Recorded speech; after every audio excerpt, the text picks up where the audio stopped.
The views and opinions expressed by tonight's guest and topic of discussion do not necessarily represent the official policy or position of Spaced Out Radio, Spaced Out Weekend, Spaced Out Radio Limited, its hosts, syndicated carriers, or anyone associated with this broadcast. Any rebroadcast, reproduction, or other use of this broadcast or podcast without the express written consent of Spaced Out Radio or Spaced Out Radio Limited is strictly prohibited. Listener discretion is advised.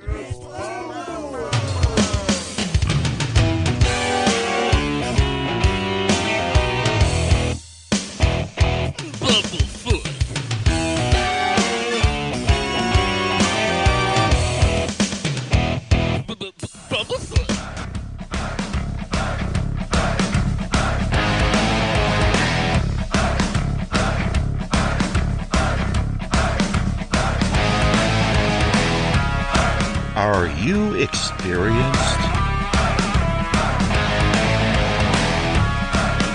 Stop right there!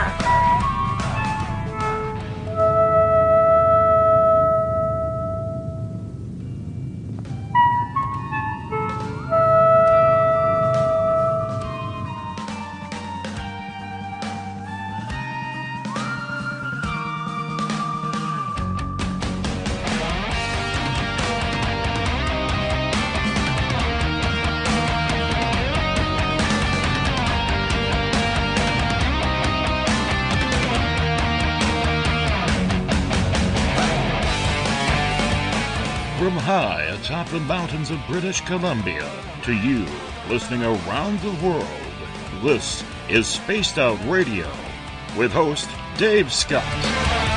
They let us play with all our toys, they let us think that we're big boys, they let us make a lot of noise, but we ain't rule the world. They let us think we're Superman. You can follow us on our website, spacedoutradio.com, on iTunes and TuneIn. Follow Dave on Twitter at Spaced Out Radio, on Facebook at Spaced Out Radio Show, or on our YouTube channel, Spaced Out Radio Show. I try to act so cool, but you know I'm just a fool for you.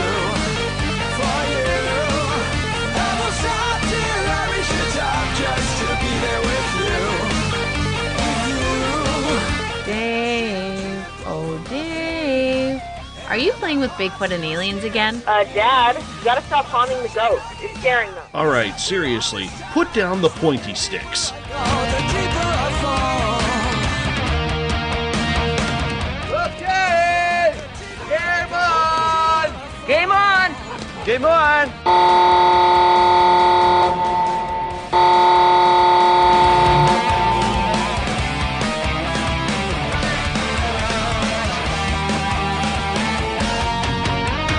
The password is... All right.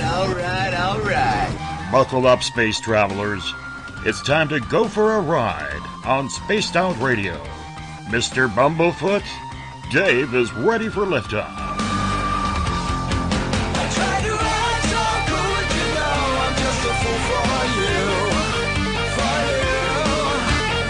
you. Seriously, Dave? Really? Aren't you a little old for a tinfoil hat? Hello, Toby. Bye-bye. Love you. Bye-bye. Please take your seat about row. There will be entrance. Prepare for takeoff.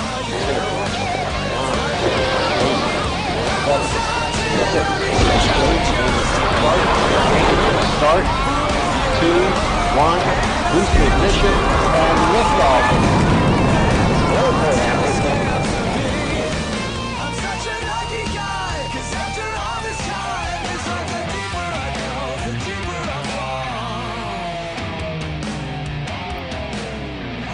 The deeper I go, the deeper I fall. Good evening and welcome to Spaced Out Radio tonight. I am your host, Dave Scott, and it's great to have you along for the ride on this Monday, November 6th. Tuesday, November 7th, if you're on the East Coast or across the pond, hope you had a great day and night as well as a weekend. We are live right here in the Great White North on top of the snowy mountains of central British Columbia as we are here 7 days a week. We welcome in everyone listening in on WQEE 99 Rock the Key down in Noonan, Georgia, home of The Walking Dead. We are live as well on the United Public Radio Network, 107.7 FM in New Orleans and over 160 countries around the world. We are also live on spacedoutradio.com, Spreaker, KTLK, The Fringe FM, Renegade Talk Radio out of Las Vegas, the High Plains Talk Radio Network, and if you're listening in on Revolution Radio, remember the Double R Machine is a donation station financed by you, the valued listener. Head on over to freedomslips.com and donate today. Like our music, get your horns up for Mr. Ron Bumblefoot THAL, formerly of Guns N' Roses, currently of Art of Anarchy and Sons of Apollo. Bumblefoot is the official music of this show. Now, we're all over social media, so we'd love it if you followed us around. How about on Twitter, at Spaced Out Radio? Give our Facebook page a like, Spaced Out Radio Show. On Instagram, you can follow me at Dave Scott, SOR. Subscribe to our brand new YouTube channel, Spaced Out Radio. Listen to us on iHeartRadio in the United States. TalkStream Live. Tune us in on TuneIn.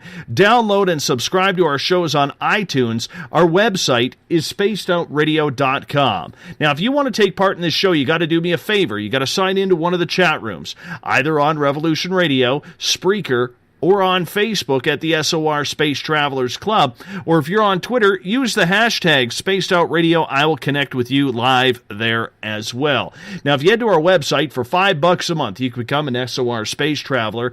You can also shop at our Spaced Out Radio store. Pick up a t-shirt, poster, and stickers. And we have the Encounter Online, our great news section that is building every day, courtesy of our editor, Everett Thiemer. You can check out my latest blog on the paranormal as well. You can also fill out an SOR Sightlines report if you've had an experience you cannot explain. Tim Doyle from UFO Seekers and Leslie Mitchell-Clark's Contact TV give us some great video footage as well. We're back for a new week on SOR with our guest tonight, independent UFO researcher Jason Mathis, who for the last number of years has been studying UFOs over the United States. But to make it even more specific, he's been interviewing people who served in the United States Armed Forces about their experiences with UFOs and aliens encounters in their service time. It's a story that just won't go away, heightened just a few short weeks ago by musician Tom DeLonge in his To the Stars campaign. The topic of what the U.S. government knows about aliens and UFOs is a hot-button issue for many who feel they've been keeping secrets about these top-secret meetings with ETs since Roswell, maybe even before. And now and again, every now and again, this topic heats up on whether or not there is some sort of cover-up going on.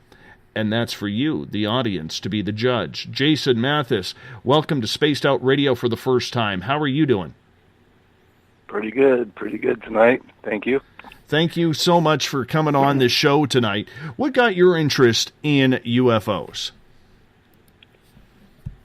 My grandfather, when I was a little kid, he used to, when I'd go out to Arizona for vacation, he would show me photos that my aunt and uncle took of the UFO. In the late 1970s, my aunt used to be a travel agent, so they would travel the United States and Alaska and all over North America for free. And on one occasion, they were developing the pictures, and they got them back, and they noticed, hey, what are these two things? So they gave them to my grandfather, and he died in 1994, and my grandmother gave them to me. And interestingly, I had met and called, actually I called Stanton Friedman in 1997 when the book Top Secret Magic had come out. And since I had these photos, I thought who better to call than Stanton Friedman. And his phone number was in the back of the book. Well, I unknowingly called him at his home. And he answered the phone. So I went through the story of how long we had the pictures, and I noticed that he was going to be speaking in Michigan, because at the time I was living in Michigan.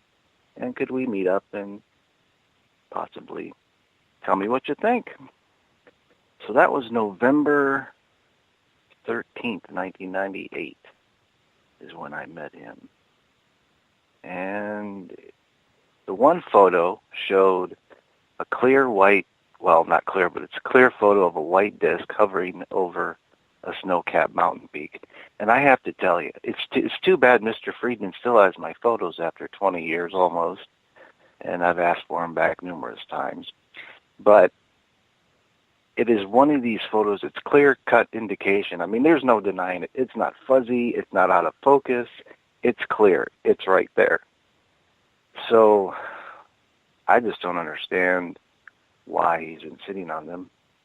And I could go into the story later, but that's even a whole thing even in and of itself, because I've spoke with him several times over the years. I've had, in 2006, I recorded some Phoenix flights or what have you, because we all remember the 97 incident. So, it's something that you have been entrenched with kind of through your family for your whole life. So you've always been a believer. Well, what do you believe in? You just know it's something. As far as, you know, when you dig into the government aspect of it, or even going as far back as Operation High Jump with Admiral Byrd, everybody wants to believe it's aliens or UFOs or, you know, otherworldly things. And like I said, my research has led me to pretty much, and a lot of people in the UFO field and research don't like this idea, but perhaps they really are and always have been man-made, even going back 7,000 to 9,000 years. Perhaps ancient man is the ancient astronaut. Now that would play into question, where do these non-human entities play? Where do they play into the big grand scheme of things? And as we get into tonight, I'm telling you, it's not my words. These are just, like I said, the reports from one particular veteran who had a face-to-face meeting with one of these aliens. So, where would you like to go from here? Because I know you wanted to talk about Coral Castle for a bit. Well, we'll get into Coral Castle in hour number 3, because I know you've done some research on that. But the main one right now is UFOs over the United States. When you started looking into UFOs, did you believe that they were of alien phenomena, or did you think they were man-made before you started interviewing people? I didn't know. Sure, everybody would like to think that they're from outer space, but I always had the question and the issue of, you know, like everybody, the propulsion of how far does it take. You know, and even interviewing Stanton Friedman in 1998, we went through this, you know, privately, and he was nice enough to let me videotape some of that meeting with him. And it's I don't think it's a belief. It's a matter of factual evidence. Let the evidence speak for itself. You know, I have a report in front of me where it was a Chemie veteran. He basically clocked the speed at a UFO that they saw outside the porthole of the airplane they were flying at about 12,000 miles per hour. And this was, I believe, late 60s, mid 70s. So, and he said even if he was wrong by half, that's still 6,000 miles per hour that this thing was going. So, and even Admiral Byrd's statement of, you know, he saw they were attacked or flying discs that could fly from pole to pole within a matter of quick, you know, matter of seconds. I don't know seconds, but incredible speed was his quote actually. So. Well, you know what? It's one of those things where we just don't really know, because the truth, as much as we want to think it's out there, we don't know really where to find that truth. We have admissions, we have people coming out, but when you started looking into this scene of UFOs, had you ever seen a UFO yourself before? I have. Yeah, I saw one, like I said, in 2006. I was at work, and I saw basically 5 lights hovered in the sky, but they were all spread out over the valley. And my boss at the time, he said, we see these things out here all the time. And I mean, it's nothing new. And then in 2008, I was driving back from Sedona, and I just happened to look up in the sky with my fiance, or my ex-fiance at the time. And I said, what's that thing flying? It's zigzagging all around. And I made a joke that it was a UFO. Well, when we got home, it was on the 11 o'clock news, UFOs seen in the sky over Sedona and Phoenix. So they're out there. I think there's a lot of cases out there that that a lot of people don't know about, just such as Chris's case that we're going to get into, because they have an element of unbelievability to them, because they're not your normal, I guess, abduction case, because there really wouldn't be an abduction in this instance. Nobody's being probed or tortured or any of the normal reports that we do hear from abductees or even contactees. So, but starting in about, say, 1949 or 48, got a report here by an Eldon White, and he actually had two sightings. One in August of 1949, while employed as a brakeman on the Alaskan Railroad. He says, I sighted a similar bat-shaped craft as I did on Shemya when I was stationed on Shemya Air Force Base. And then he wrote a letter to NICAP. He says, on March 29th, 1949, I was employed as a rigger on Shemya, and I saw a white-sided gray bat-shaped craft falling leaf-like towards the water. It hovered 75 feet above the water for a few seconds, and then angled into a steep glide into the water, the craft never resurfacing.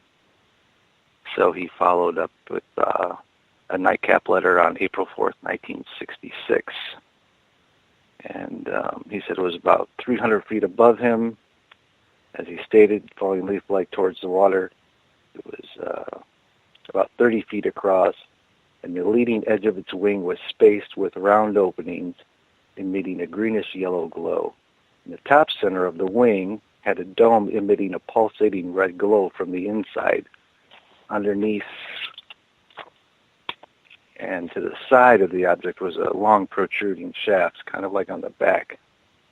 So that was as late as 49. And then, let's see, you kind of get into, I have one from Christmas Eve, 1966. A B-29 bomber crew flying at 2,400 feet. Excuse me, that was October 23rd, 1966. Because there are so many. If you just look and go, you can find them. And detailed reports from these veterans as well. What led you down the path of trying to learn what veterans or current people in the military have seen? Because and let me just preface this, because there's a lot of military veterans who don't really speak out about this topic. No, they don't. And that's when I first started, I thought to myself, okay, so Chris comes to me with this story, and I kind of thought, well, what am I supposed to think? Okay, let's see if any of these other people exist. So, I went and I basically, in 2010 is when I started this, I just went to message boards for Shemya veterans and did keyword searches, UFO, unidentified flying object, even typed in foreign technologies, because that's where they hide a lot of this stuff, is under different names like foreign technology. Well, technically it would be a foreign technology if we don't know what it is, the public being we. So that's where I found a lot of the veterans' stories themselves. So then you don't know if the emails are still good, depending on when the post was written. So a lot of it has been waiting to hear back from these guys to say, yes, you can use my name, or no, you cannot. One guy had a sighting on the base, Shemya Air Force Base. He was ordered to rewrite the police desk blotter taking out the sighting. from his colonel. And he mentioned in his posting on the message board that he kept the original. So I've been trying to talk to this guy and have him find the originals for the last 7 years, and I've only talked to him probably 5 times because they're really, really reluctant, because I don't know what the implications are to keep those sorts of things.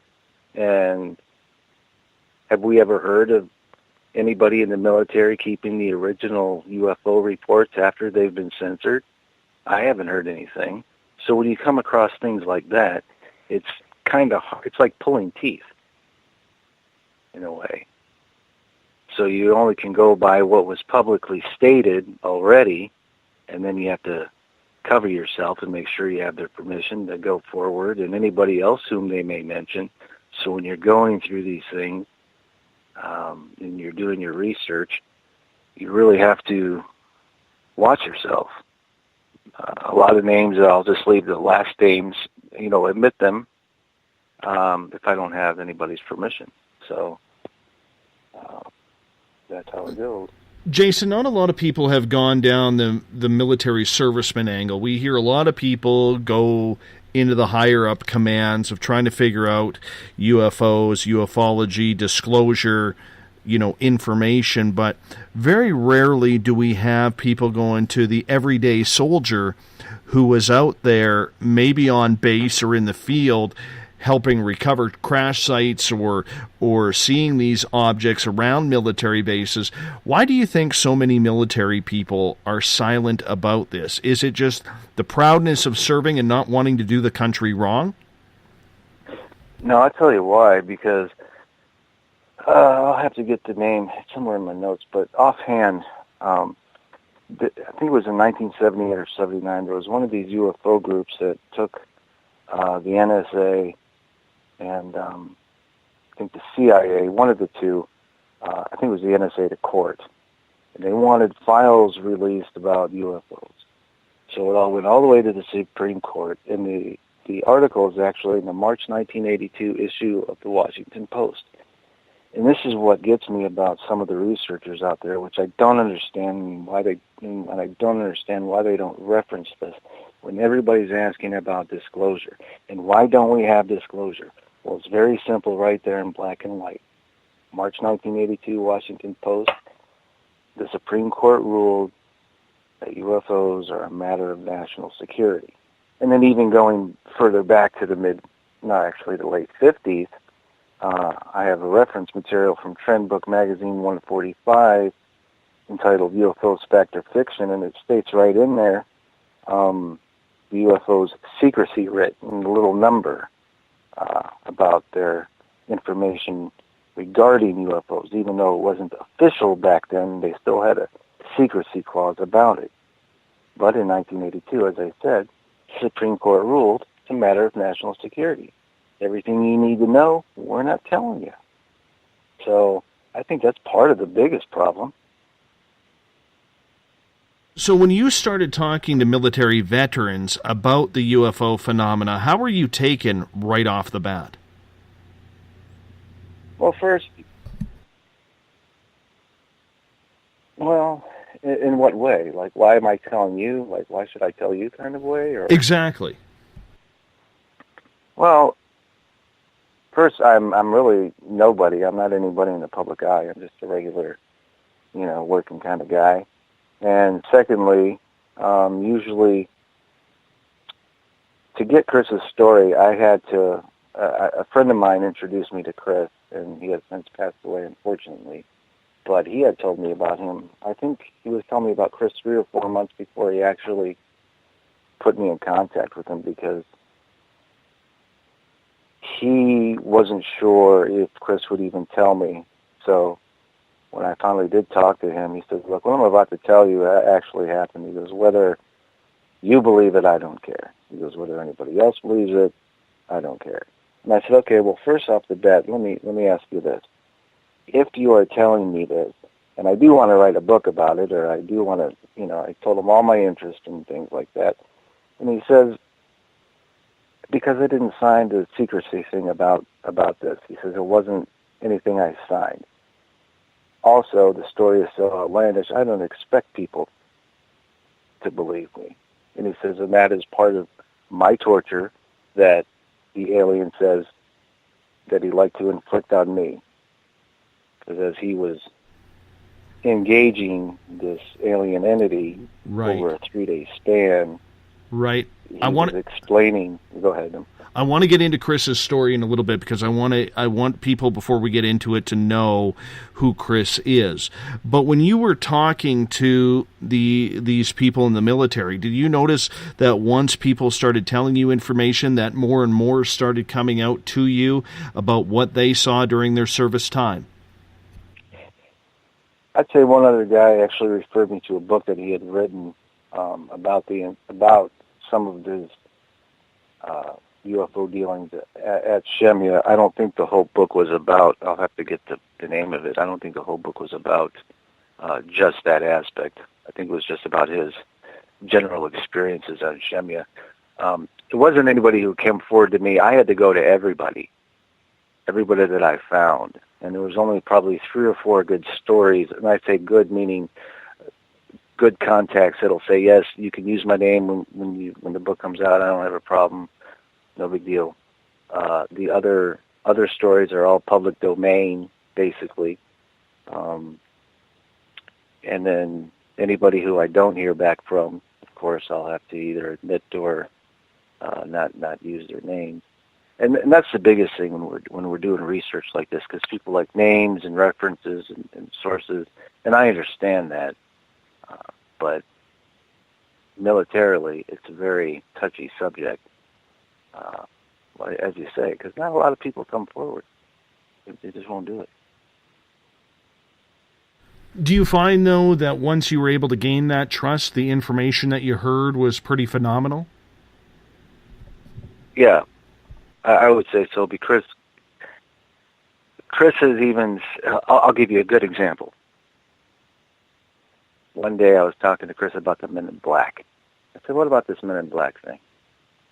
And he says, don't get me started. He says, I'll tell you there's different types. I said, different types. He says, well, you have the ones you hear about, the pale pasty-looking ones. He says, then you got the Vatican ones. I said, the Vatican ones? He goes, yeah, that's all I'm going to say about that. I said, you're not going to tell me any more about the Vatican MIBs? He goes, just the fact that I stated that the Vatican has MIBs?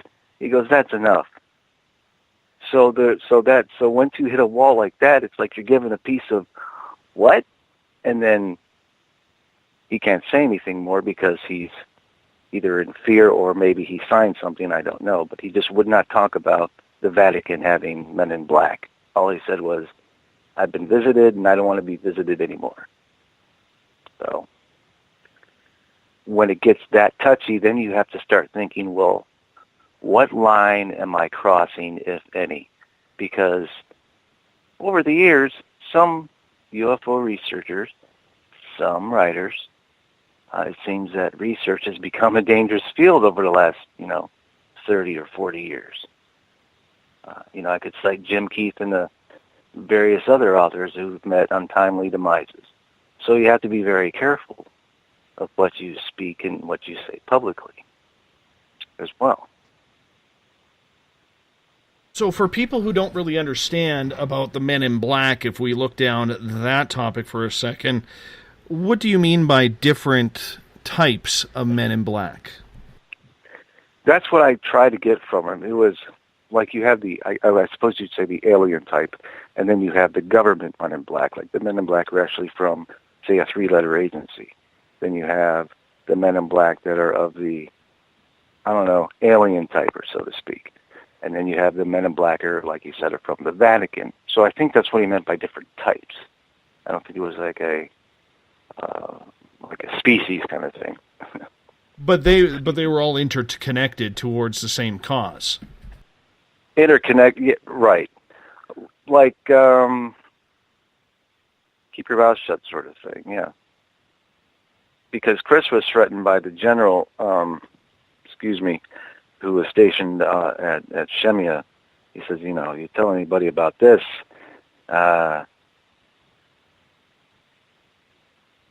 see another man raise your kids. basically. And I said, so why are you telling me? He goes, well, the general's dead. He says, so what? He says that was only me and two other men when I was being interrogated in the room.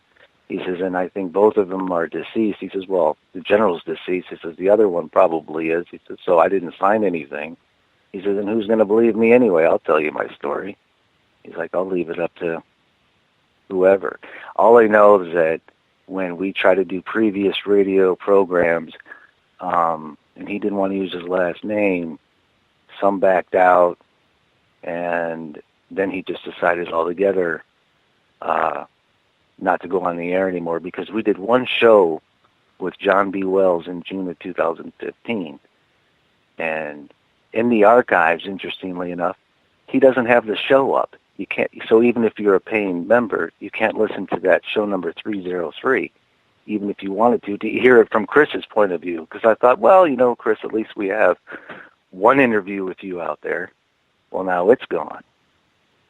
So you have to wonder, what is it about this story that keeps hitting resistance? I just I can't really think of anything, because it kind of validates some other reports that we have heard over the years and some common traits of the alien abductions, I suppose. So let's introduce our audience to Chris and how you got to know him. All right. Chris was a friend of mine. My friend Gina was an author. He had written over about 30 books, basically a technical writer. But so in 2010, he said, I got this friend Chris who was retired United States Air Force. He was stationed at Shemya, and he got to see inside a UFO and met the aliens. I said, oh, right. He says, no, his story's pretty nuts. He goes, I don't know if it's true, but I don't have any reason to think he's lying. So I started emailing him back and forth, and he was stationed at Shemya in June of 1977, and his job was a space systems console operator at the new Cobra Dane facility operated by the 16th SURS, that's S-U-R-S. He was one of 24 men and women who were the first operational crew of the Cobra Dane tactical operations. So he goes on to say here, he says, I work with Sergeant James and Lieutenant Henry and Lieutenant Allen. He says, soon after his arrival, now this plays an important part here, what they call it the wide eyes, because what I'm about to explain, the wide eyes, is it plays into his being up for 3 days straight. Because I had asked him, I said, how could you not know you were not awake, or 3 days didn't pass? It felt like a day to you. He says, well, soon after you arrive on Shemya, within 30 to 45 days, everyone experiences the wide eyes. Basically, it's where you can't sleep. You're awake for 96 hours. It's kind of like he explained it, a forced psychosis. He says, imagine being so tired, but you cannot fall asleep. And when you do finally fall asleep, you sleep for at least 2 or 3 days straight. So that's how that goes. It's something with the atmosphere, he said. I have to go back and say, but he said every single veteran or everybody that got stationed at Shemya went through this. He says, when I first got there, I saw guys walking around in zombie-like states from the wide eyes. He says, it's bad. So he says, then that's how we stay awake for 3 days. He says, that's how I couldn't tell that much time had elapsed. He says, with the weather and how things are, how it affects you. So that was his explanation for that. Did Chris ever have or believe in extraterrestrials or UFOs before he went to Shemya? He told me he had experiences when he was a teenager. One in particular, he was driving in the car with his girlfriend, and I guess a disc was flying alongside the vehicle, and he could actually see the occupants inside.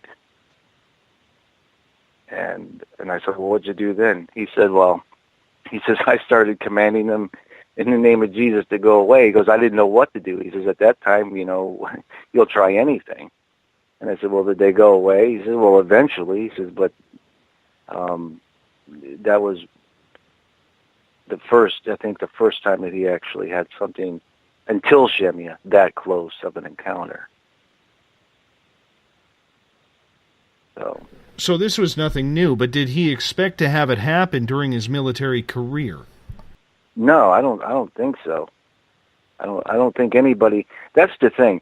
You speak with other veterans, and other veterans will just flat out tell you, and veterans of Shemya, well, that's just no way that could happen. That island is so small, it's so compartmentalized, and we would know. Well, yeah, if you would know if you would look into some of the reports and a lot of the action that was going on around the base in the mid to late 70s.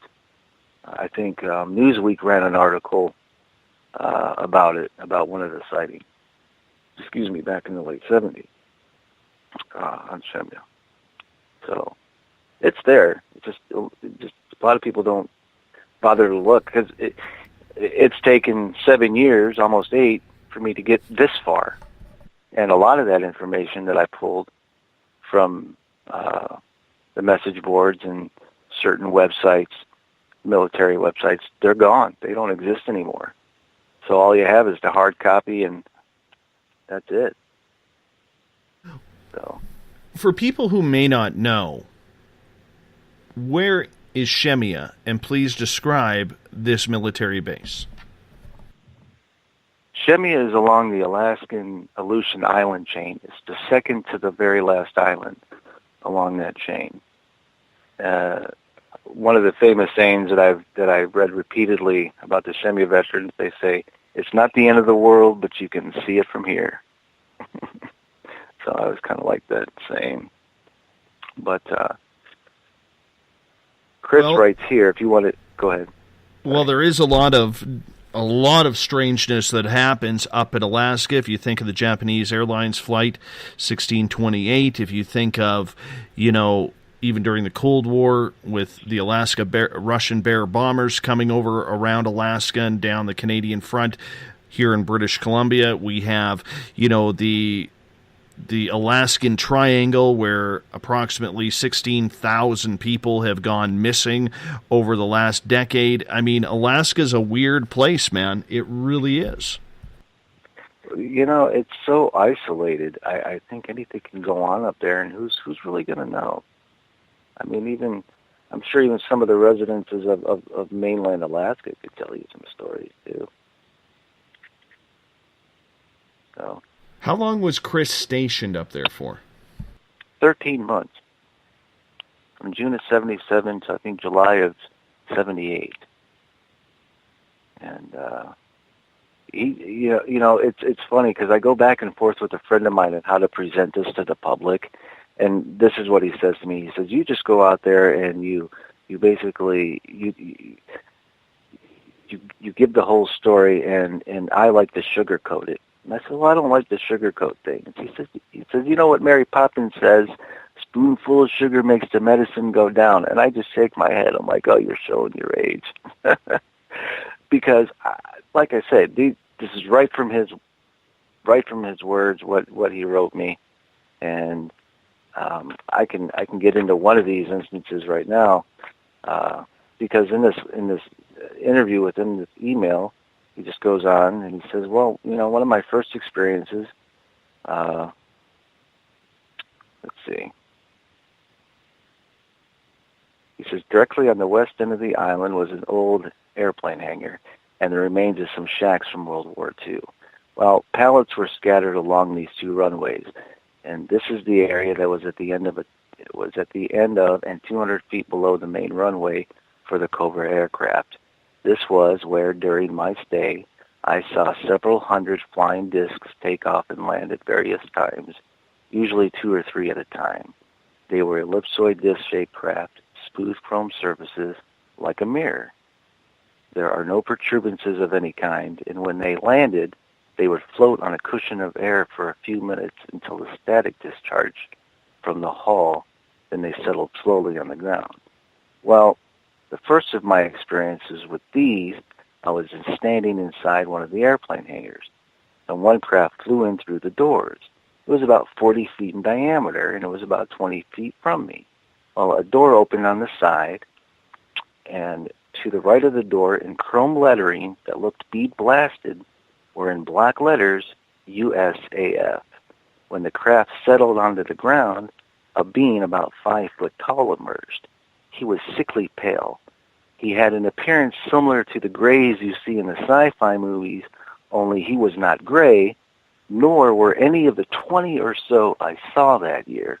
They were just pale, sickly white people that never got into the sunlight. And they all stink, too. And I don't think their heads are much bigger than ours, but their bodies are so small, it looks like their heads are twice the size. And they do have tiny jaws and large eyes. And the first one was looking around, stopped, and stuck a finger of his right hand into the inside corner of his right eye. Then he popped out the lens out that covered his eye and then removed the other. So the large black ovoid eye was actually a type of sunglasses. He looked around again and saw me. He smiled like he was embarrassed. His eyes were very, very light blue, like a husky dog's, and perhaps, as I said before, twice the size of a man's. Now, another being came out of the craft with a metal box in his hand. He opened it, and both took what looked like raw meat and ate it. Neither seemed concerned about me, and I could smell what they were eating, and what they were eating smelled like rotted meat. Well, now he goes in to say, because he kind of skips, he says, they speak as if they are controlling something. When the first being spoke to me, it was in a baritone voice like mine. Now, I did see him on several occasions, and he always spoke to me. He told me that they were not concerned about me because my sensitive position, I would not be believed. And all of the craft I saw were 40 or 60 feet, disc-shaped, and were the same as I described above. So that's just one little, because he had, like I said, 20 run-ins or so over the course of a year. And I thought to myself, okay, if one veteran has 20 run-ins, there's got to be other people who saw that too.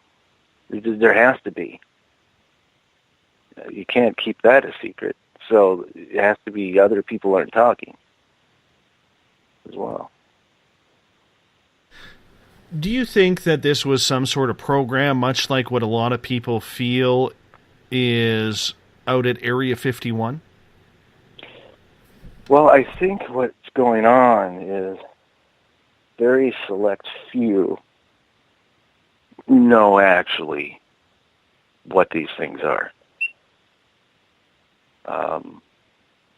Let's just say, for instance, that in World War II, the Nazis, somehow, maybe they were the first ones down there, and they started building this stuff. Maybe they're all manufactured down there, and then they're dispersed throughout the world as needed. That could be, well, what bigger conspiracy than that, or what bigger truth than that to be, if they were actually man-made, you know? Because this case with Chris, it is so different because it transcends from, okay, you have non-human entities, aliens, if you want to call them that, and then the conversation that they get in, it goes into the spiritual realm, and what baritone says, and then the naysayers, I think, from the reaction we got, a few years ago, was, oh, well, baritone's lying. He's just lying to him now, just telling him anything. Well, even if that's true, why would you do that? I don't know. I've never heard anything. I've never heard a case anything like it, I suppose. Well, it's. Go ahead. Oh, go ahead. No, go ahead. Well, I'm just looking on a map here of where Shemaya is. And, I mean, it's an easy place to hide. Little population, nothing but surrounded by ocean and other little islands where military are probably stationed. So, I mean, you know, I highly suggest if anybody is sitting in front of their computer to look at a map and see how remote this tiny island is. I mean, it would be the perfect hiding spot for a place to store terrestrial craft that you don't want the public to see, even though it's probably within, 100 miles of Russia?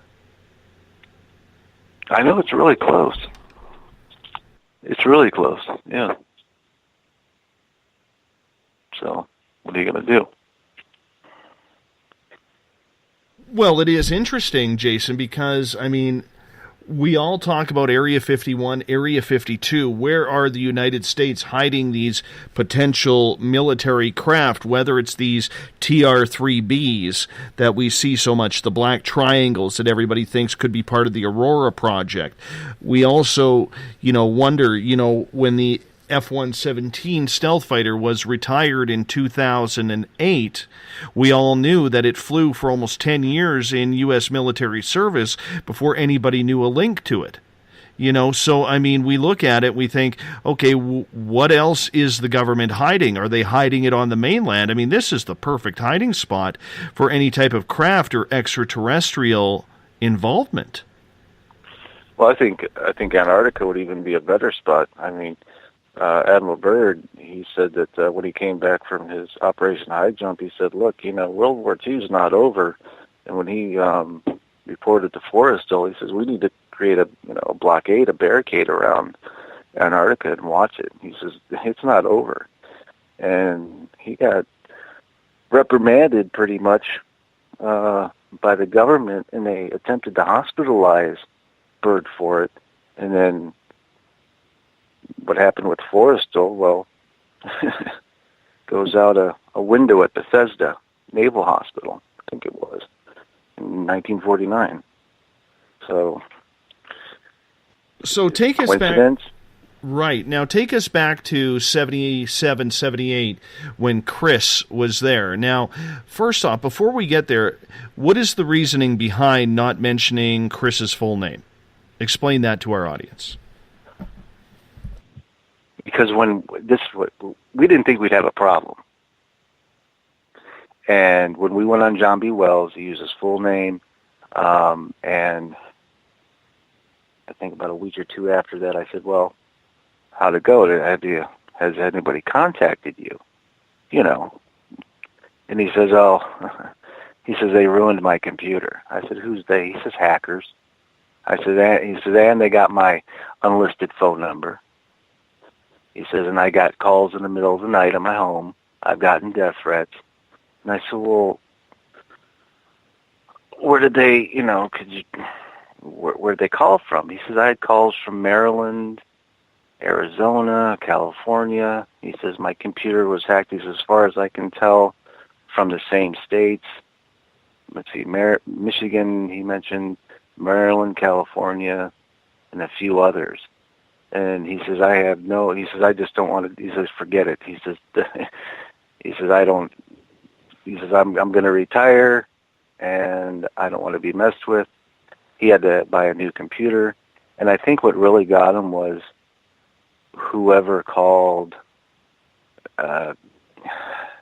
he said they knew private information about his family that, he didn't even mention to John B. Wells. I think it's what it came down to. I just know that he just doesn't want anything to do with it publicly as far as him speaking about it. He says, you have my permission, just don't use my last name. I don't want calls in the middle of the night. I don't want people showing at my doorstep, because that's the next step. He says, if they can find my unlisted number and they can attack my computer, I'm sure they can do a lot more. How long did Chris serve in the military, and what did he do? He retired as an E4 sergeant, and like I said, he just did that. He was a space systems console operator, I've been so tunnelized. I didn't even think that's what his main job was. I know it was computers, basically. That's what it was. It was computers, because he has another story here about when he was working with. They were running a war game, and you want to talk about the kind of computers that they had in 1977. They called their computers cyber. Basically, they were running a war game at the time, and the computer would not boot up. So it was called into the command center to work on the computer. So he says, I walked in and I spoke into the microphone, because you have a microphone in the console there. And I said, Cyber, please boot up. We need this information.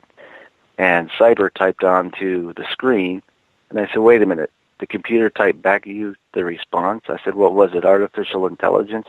He said, yeah. He said, this computer had a personality of a 5-year-old.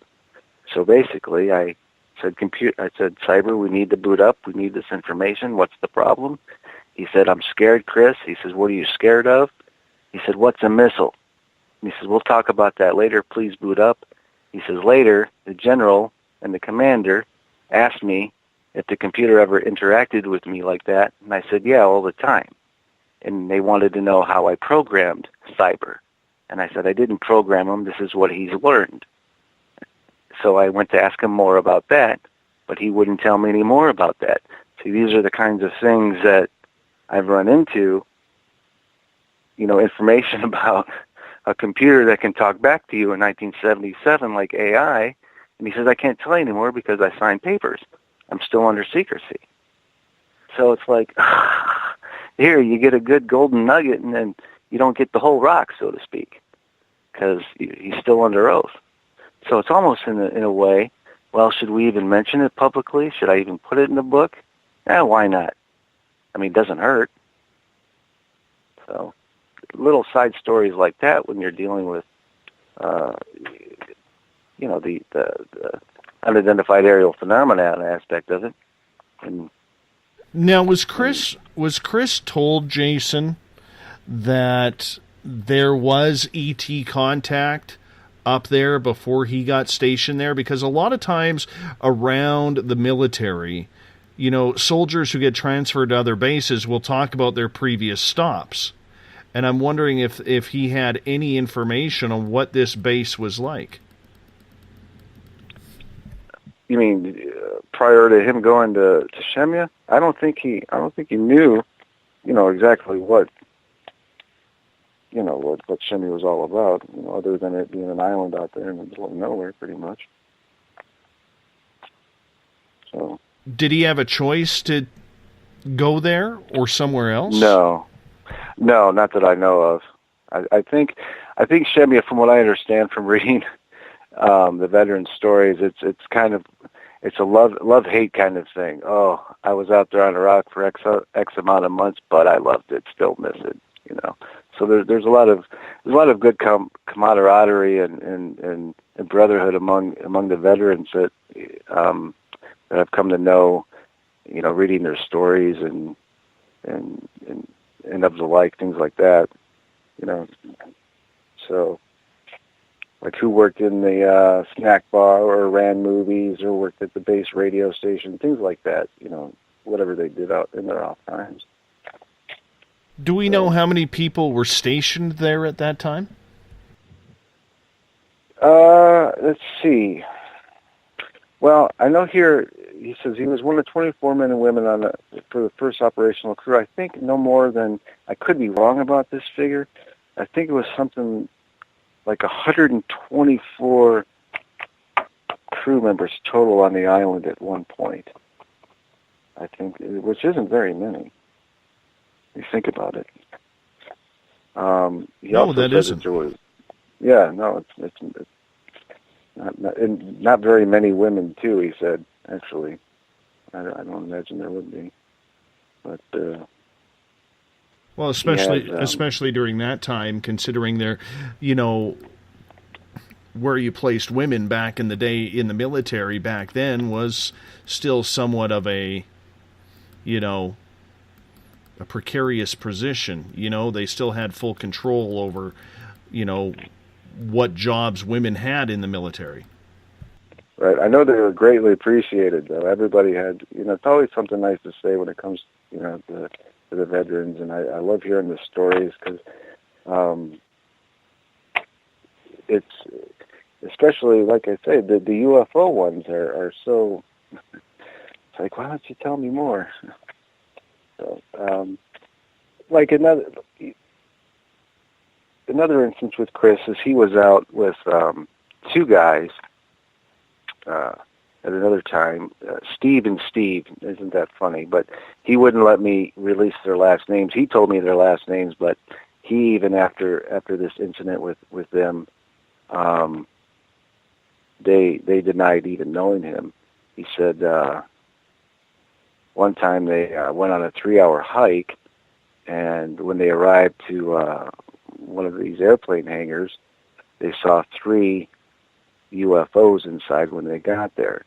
He says, I don't know if either of the guys remembered the next day because they would not speak to me after that, neither of them. It was like they had never known me. And on that note, I'm going to get you to hold on as we are going to hop out for our first break of the night. We're talking about aliens, UFOs, up in Alaska. What does the military know about them? Jason Mathis is our guest.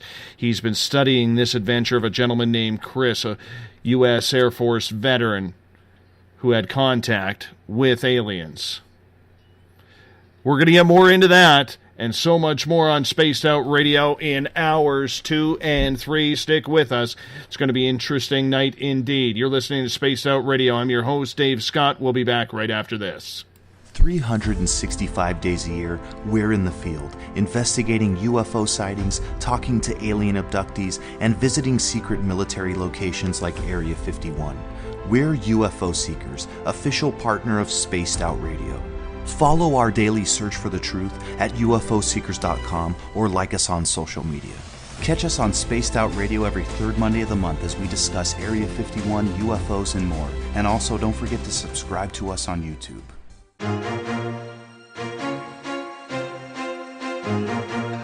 From coast to coast to coast, Blacklight Uncharted is taking on the paranormal across Canada. From ghostly hauntings to the UFOs flying above in conjunction with MUFON Canada, we're closely investigating what's going on in the northern skies and checking out the apparitions that walk among us.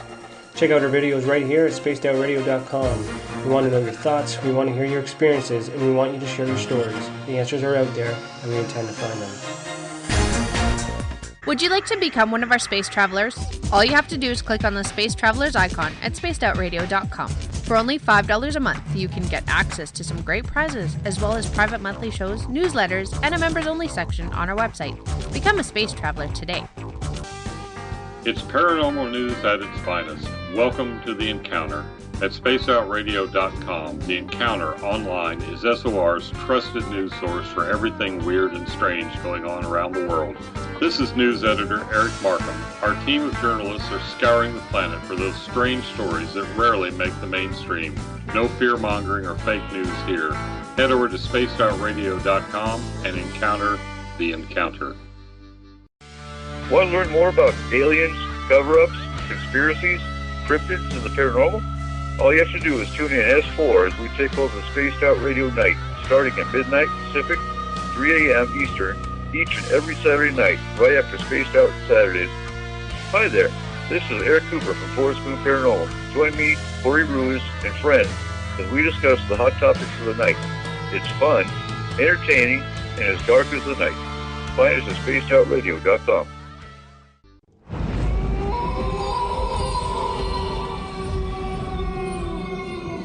Hey, this is Canadian Paranormal Investigator Mike Moore. The third Wednesday of every month, I'll be teaming up with Dave Scott to bring you Ghosts of the Great White North. Each month, we will bring on guests from across Canada to discuss their ghostly encounters. Canada is a paranormal hotbed with stories you've never heard, so we're going to bring them to you. So get comfy on your Chesterfield, grab a donut, and join us, eh?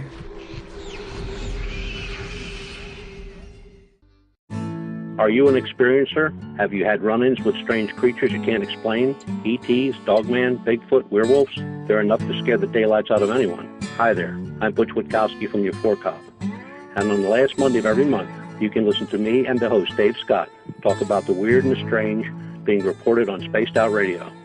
I'm going to bring my investigations and sources, you bring your experiences, and we'll figure out the rest together. Strange Days on Spaced Out Radio. Come tune us in at spacedoutradio.com.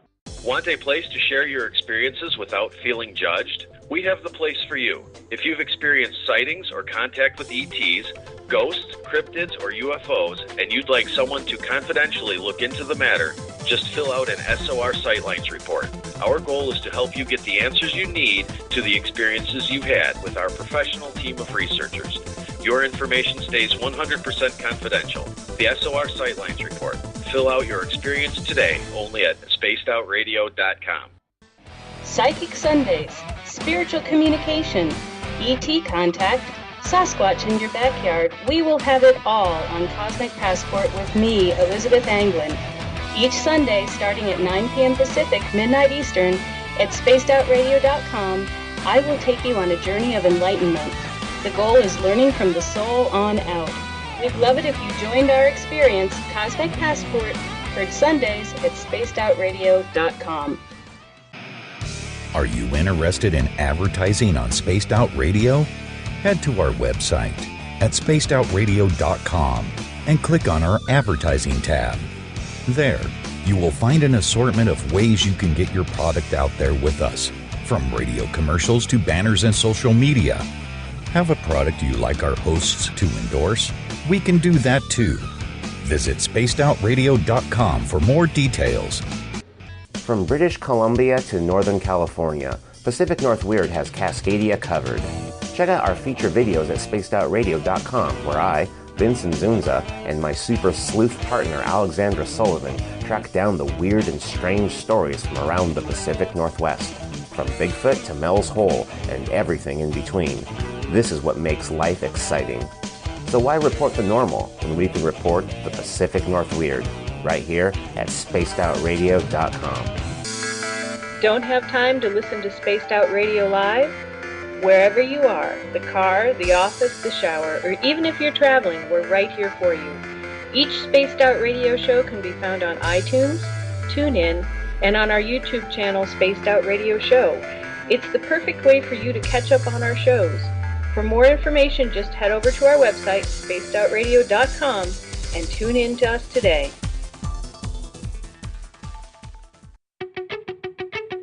Welcome to Spaced Out Saturdays with me, Dave Cruz from Beyond the Strange. Our weekly feature on spacedoutradio.com will take you around the world discussing everything from the paranormal to the latest conspiracies from the top guests in their fields. We won't leave any story uncovered. Spaced Out Saturdays at spacedoutradio.com starting 9 p.m. Pacific, midnight Eastern. The views and opinions expressed by tonight's guest and topic of discussion do not necessarily represent the official policy or position of Spaced Out Radio, Spaced Out Weekend, Spaced Out Radio Limited, its hosts, syndicated carriers, or anyone associated with this broadcast. Would you like to connect with us? Head to spacedoutradio.com for all your latest show info. And hit us up on Twitter using the hashtag SpacedOutRadio. Now, back to Dave Scott and SOR. Welcome back to the second hour of Spaced Out Radio tonight. I am your host, Dave Scott. Good to have you with us on this Monday night. Thank you so much for being with us. Tomorrow night on the program, Rachel Kirkland will be back as we get into the spiritual you.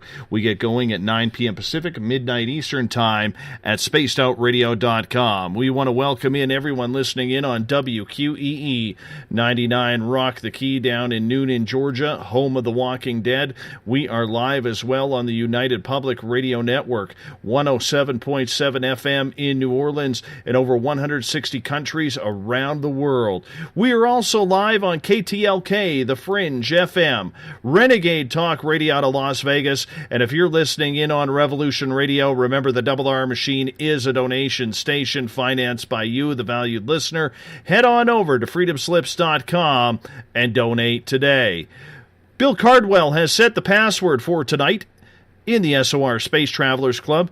Pedonymic. Pedonymic is your password. Make sure you use it wisely as Bill sets a password each and every night right here on the mighty SOR. Now, if you want to follow us on social media, you can do so on Twitter at Spaced Out Radio. Use the hashtag Spaced Out Radio if you want to connect live with me during the show as well. You can give our Facebook page a like, Spaced Out Radio Show. You can also join us for live chat in the SOR Space Travelers group on Facebook. We're on Instagram, Dave Scott SOR. You can listen to us on iHeartRadio in the United States, TalkStream Live. Tune us in on TuneIn, download and subscribe to our shows on iTunes. Our website is spacedoutradio.com, where we have a plethora of features for you, including joining the SOR Space Travelers Club for $5 a month. You can shop at our Spaced Out Radio store. Rock out to some Bumblefoot. Watch UFO Seekers and Contact TV videos, as well as reading the news on the Encounter online. Everything at spacedoutradio.com. Tonight we are talking with independent UFO researcher Jason Mathis. What he's been doing is he has been talking to former U.S. military veterans who have come in contact or had encounters with UFOs and aliens. Jason, welcome back. I want to start off with a question from Everett here. He goes, how do we know that Chris actually exists?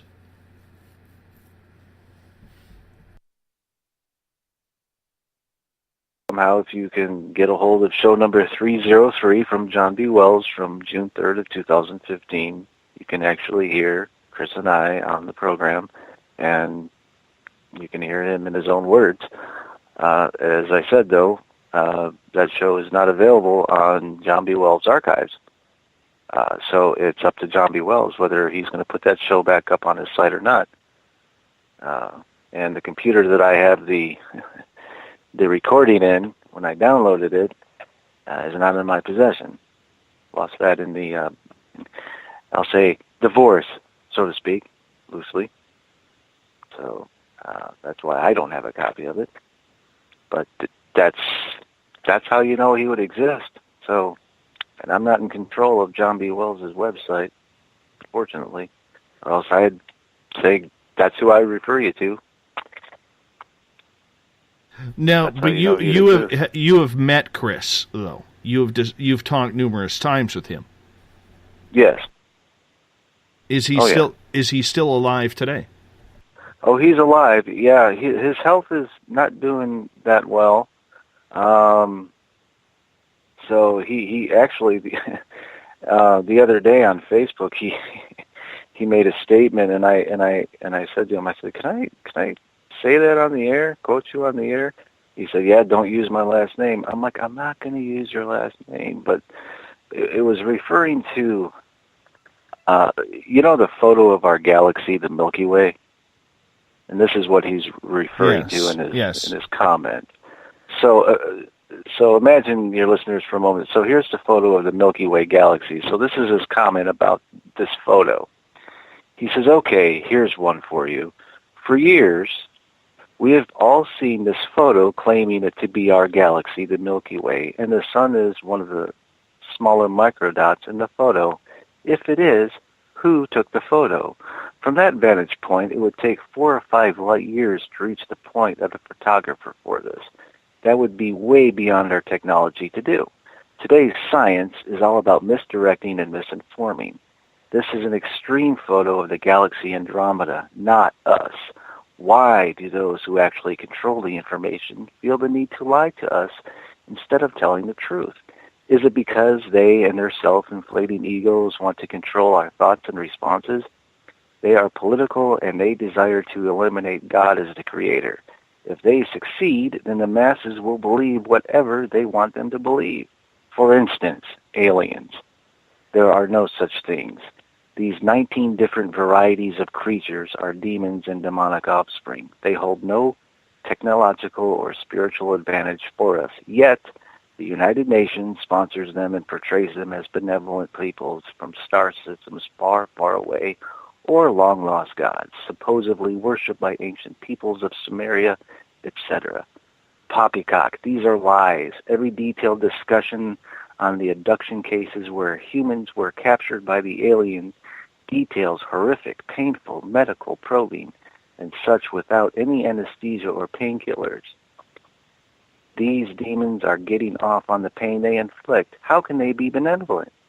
The one and only Creator gave us the truth. He said these liars and mockers would come.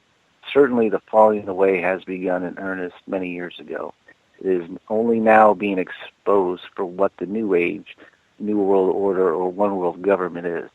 Garbage, direct from the throne of Satan. Communism, socialism, liberal acceptance are trademarks of evil in every place, in every nation. In every time they have been brought forth over 6,000 years. Marx was just a patsy and claimed his true revelation, and all he did was condense evil government ideals into a few readable pages. Research what you truly believe. Are you really being led by your heart, or are you being manipulated? If you can say you are being led by your heart, then truly you have been manipulated. If you are led by the Spirit of God, please consider the Lord never lied to us, and I have never knowingly lied to you either. Be blessed. Love, Chris. So in public posts like that to his friends, sometimes he'll reference his meetings and his dealings with these beings. And the reason why he says they're demons, he says this came from Baritone's mouth. And this is the part of the aspect of the story where people start to roll their eyes, because I think a lot of people cannot fathom a demon in physical form. Because, some people think of ghosts or spirits that we cannot see, and this is something entirely different. So I think that that goes against a lot of claims that people are having that there is no such thing as aliens and they are just demons. But it is slowly kind of gaining, I think, an acceptance. Because from what I've noticed, but even Jacques Vallée even said it, and I think it was a Masters of Deception. I have a great quote by him. Gosh, I'll have to find it.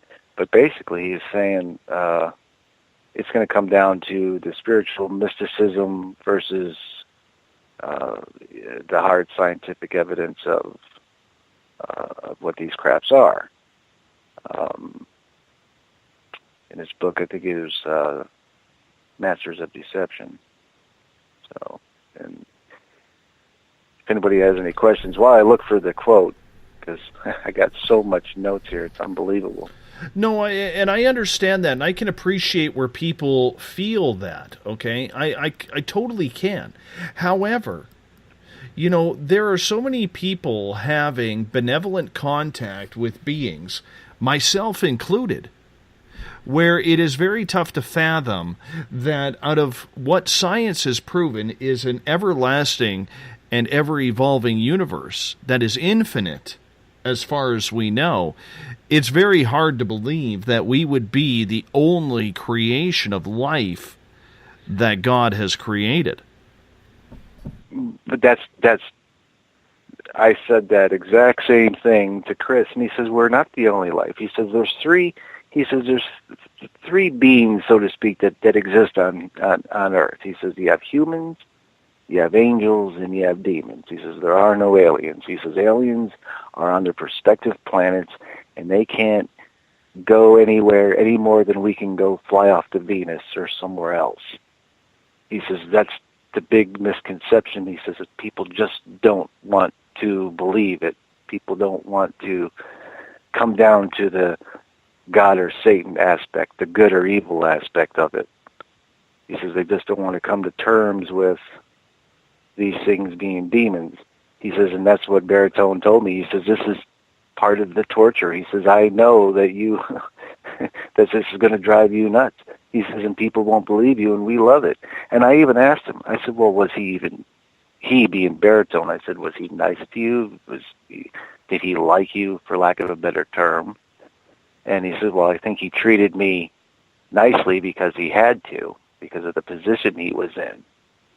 And I said, well, what position was that? And he said, well, an airman. And he told me I had my orders just like you have your orders. He says, and the aliens, or these beings, they plan out everything to a T. Now, he didn't go into specifics of what their plannings were. I guess he'd be referring to whatever their mission or whatever their objective is, that they move in such synchronicity that they don't even really have to talk to each other. And he found that kind of, I would say, for lack of a better term, fascinating. Because when they really get into this conversation over 3 days, I found myself having to go back into reading, about Puma Punku and the flying Brahmanas back in the day, how you have the stories of the flying carpets and things like that, and what various folklores have these flying vehicles, what they named them, because they got into that aspect. They even talked about Roswell and Betty and Barney Hill, those cases. So I suppose over 3 days you would talk about a lot, and being interrogated after the fact and threatened.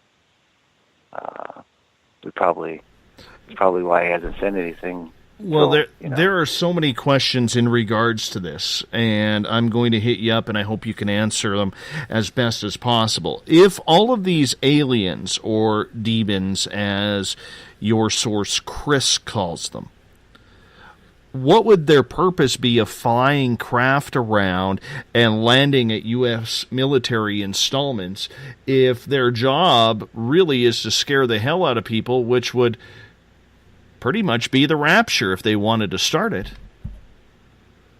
Yeah, it's a change. It's to cause a social consciousness shift change, basically. Believe in us, don't believe in God. We're your gods, basically. Just like the ancient aliens. Did the ancient gods fly? We can even read in old reports from going back in the BC biblical times, or before, way back then. So that's what I asked him, and the reason is actually kind of silly to me. Not really silly as in ha-ha, but because when I was probing him, I said, so none of this reverse engineering that we hear is true, none of it. He says, it's all bunk, it's all part of the cover-up. He says, we built them. He says, this is what Baritone told me. God threw us out of heaven like a baseball. And I said, okay, well, even if that's true, then what about some of the people's claims that they're from the Pleiades system or from Zeta Reticuli or all these other places? Because like you and as of anybody else, it's not that I'm trying to get him on something. It's more or less you're wanting to not necessarily clear up, but you want to hear what he has to say. So he says, well, one of the aliens was claiming he was from the Pleiades system, and he says, and the closest answer I got to that was Baritone said, well, some of us landed on Earth, and some of us landed on Mars, and some of us landed over on different planets, and we're stuck there. We got stuck, so we acclimated to our surroundings. So Chris's question was, so you're stuck here on Earth? He goes, for lack of a better term. He says, and we can't fly anymore like we used to be able to. He said at that point, the second alien started ranting and raving, cursing God, and then he went to charge Chris and attack him, and Baritone got in between them both and said something to the effect, now this isn't exact words, but look, I don't want to have to explain to the general another casualty here. You guys calm down. Because on one occasion, Chris told me that he made one angry and one picked him up and threw him into a stack of wooden pallets. And so apparently they really do not like humans. And that's another aspect of, I think, the story a lot of people don't like to hear. Because a lot of the conversation was bad-mouthing humans, basically.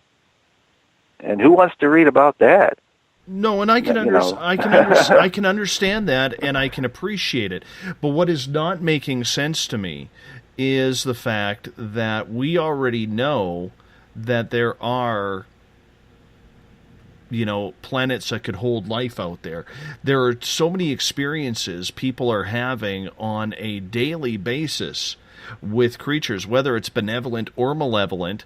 It doesn't make sense that the United States government / military would take into consideration, if there's nothing to gain by it, for evolution in technology. It doesn't make any sense that there would be alien / demons walking around the planet or parked at U.S. military bases. Well, they would be if they were part of an operation to be used, wouldn't you think? I mean, for years we've heard what Werner von Braun said about, the staged alien invasion, and even his secretary had said something about it. And, that's always been kind of a, I don't want to say a rumor, but a story that's been going on, that these things will be used. You got half of them used for the good side and the other half for the bad side. But why couldn't that happen? A staged alien invasion. So let's just say, for instance, let's pretend for a moment it really happens, and people look back on shows like this and other shows, oh, well, maybe they were right. I can't say for sure. All I know is that, from what I understand, and even after 7 years, I'm having a heck of a time, not so much wrapping my head around it, but there's just so much information. It's just like someone hands you a library full of stuff on the subject and says, okay, go through it and see what you can make of it, and get your sources all together and straight. I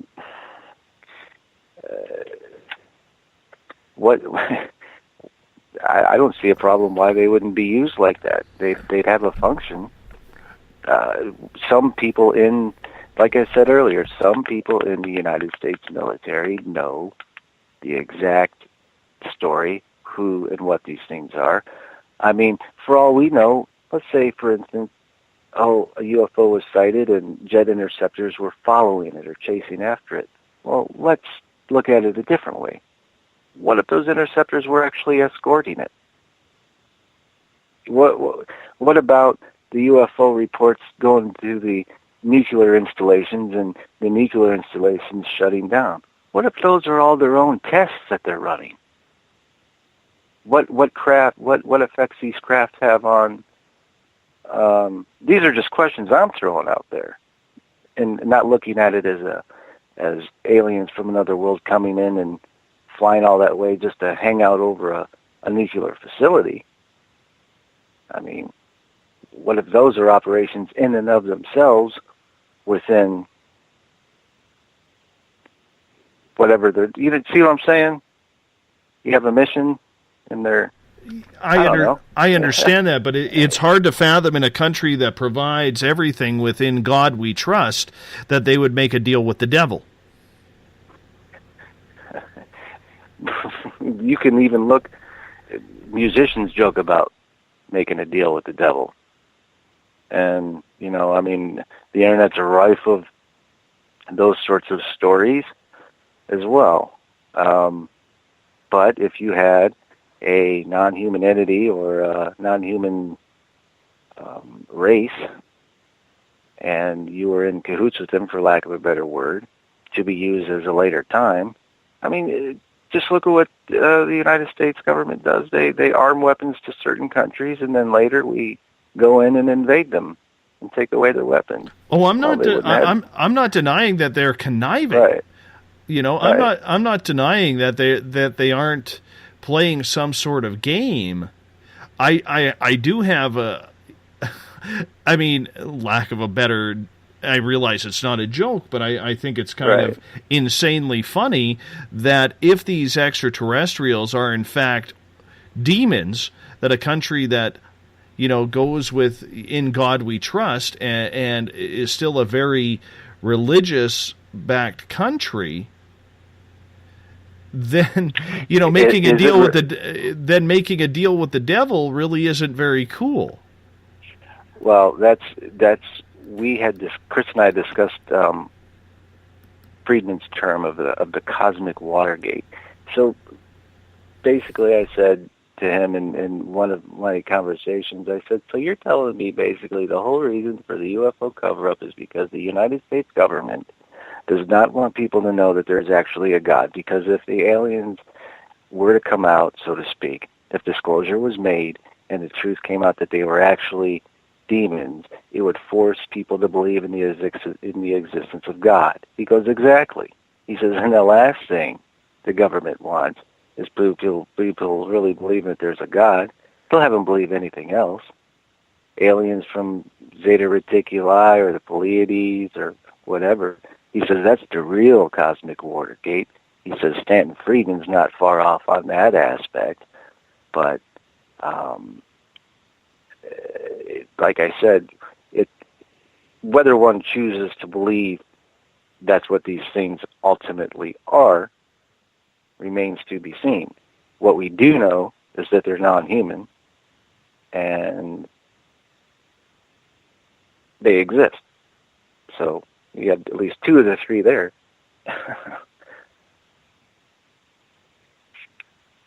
Okay, well, I want to think about this for a couple seconds. So while I'm doing that, I'm going to ask some audience questions here. We got a couple from Craig coming in, and he is asking, Jason, when were you first attracted to this field of research? I think when I kept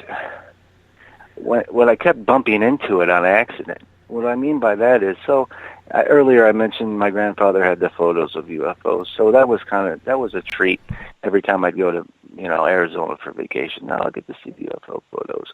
But then growing up in Arizona, and you're out there in the desert, and you see things flying around in the sky that you shake your head, and you see so much of it.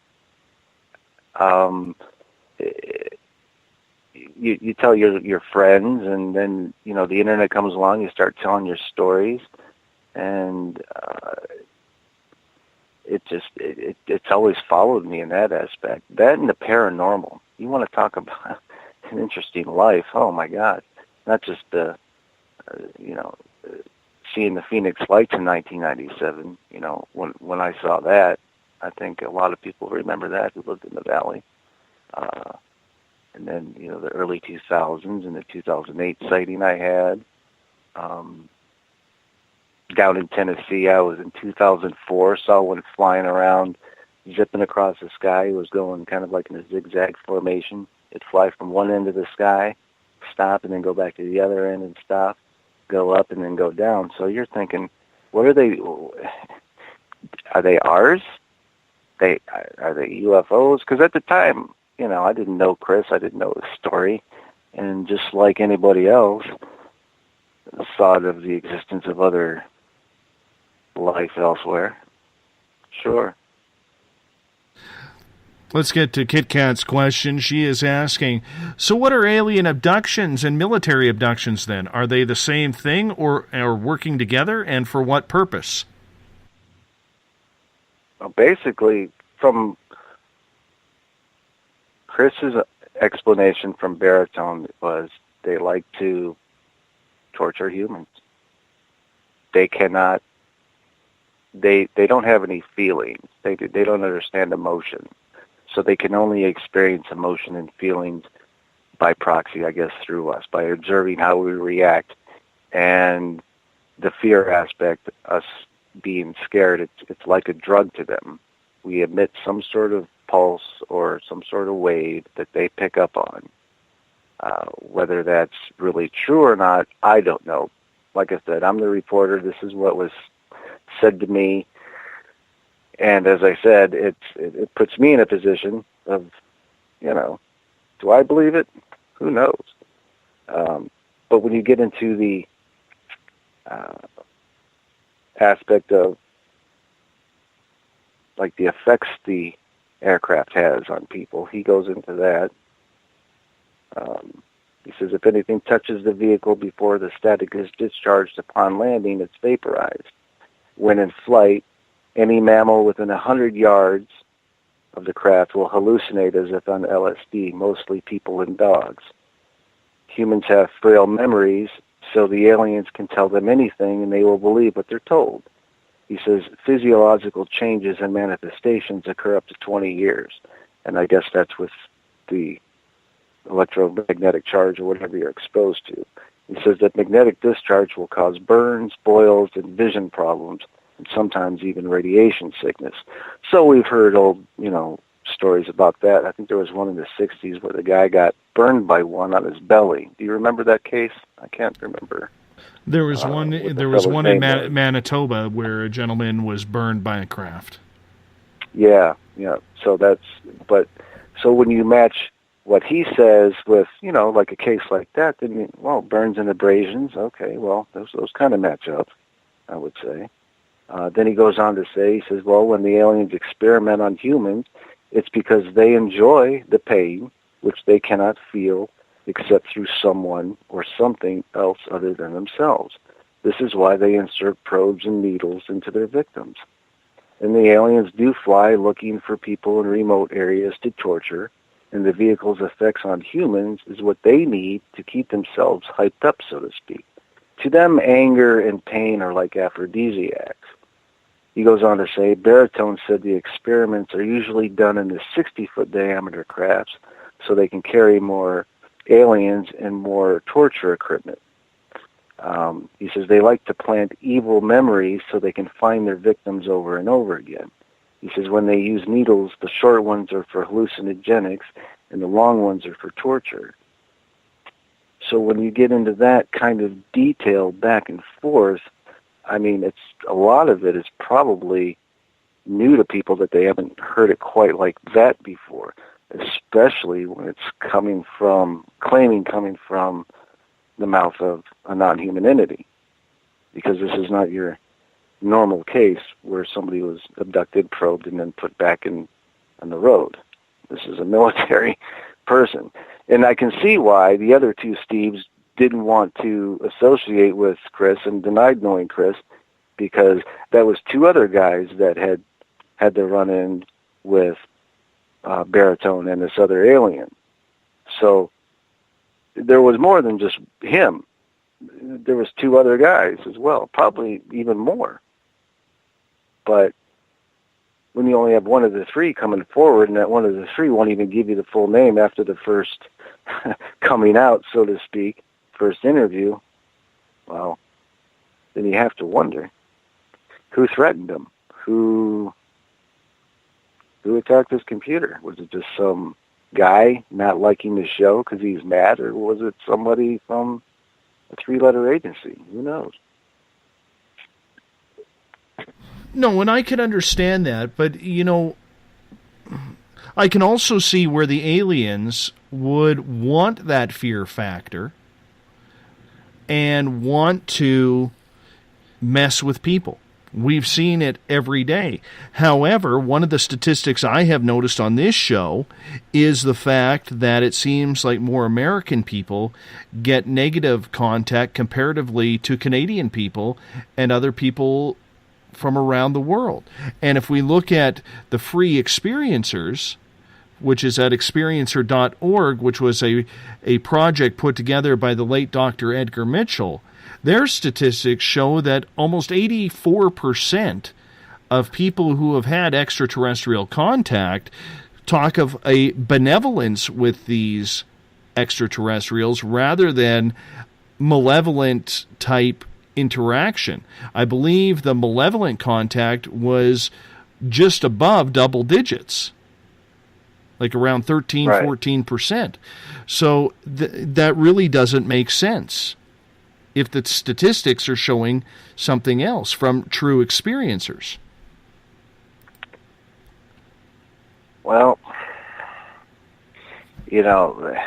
how many bad things come in good form first, right? You see what I'm saying? I mean, sugar is good, but Too much of it will kill you. Oh, I'm not denying that Chris, in what he told you, Jason, is completely wrong. I think it's absolutely quite possible. Absolutely, I feel it's quite possible. But I don't think it can be denied that people who have had multiple contact with benevolent beings, that it's all led to be something negative. Well, I think what we have is probably maybe it's a mass deception. If let's take for instance what Baritone said here, we can tell humans anything and they will believe it. Well, then if we want you to believe it's a nice, benevolent, happy-go-lucky experience, then that's what you're going to have, I suppose. Why do other abductees have nothing but painful memories? And their experiences are not fun. So I just can't, I guess when it comes down to it, they're not gods, even though a lot of people like to point in that direction.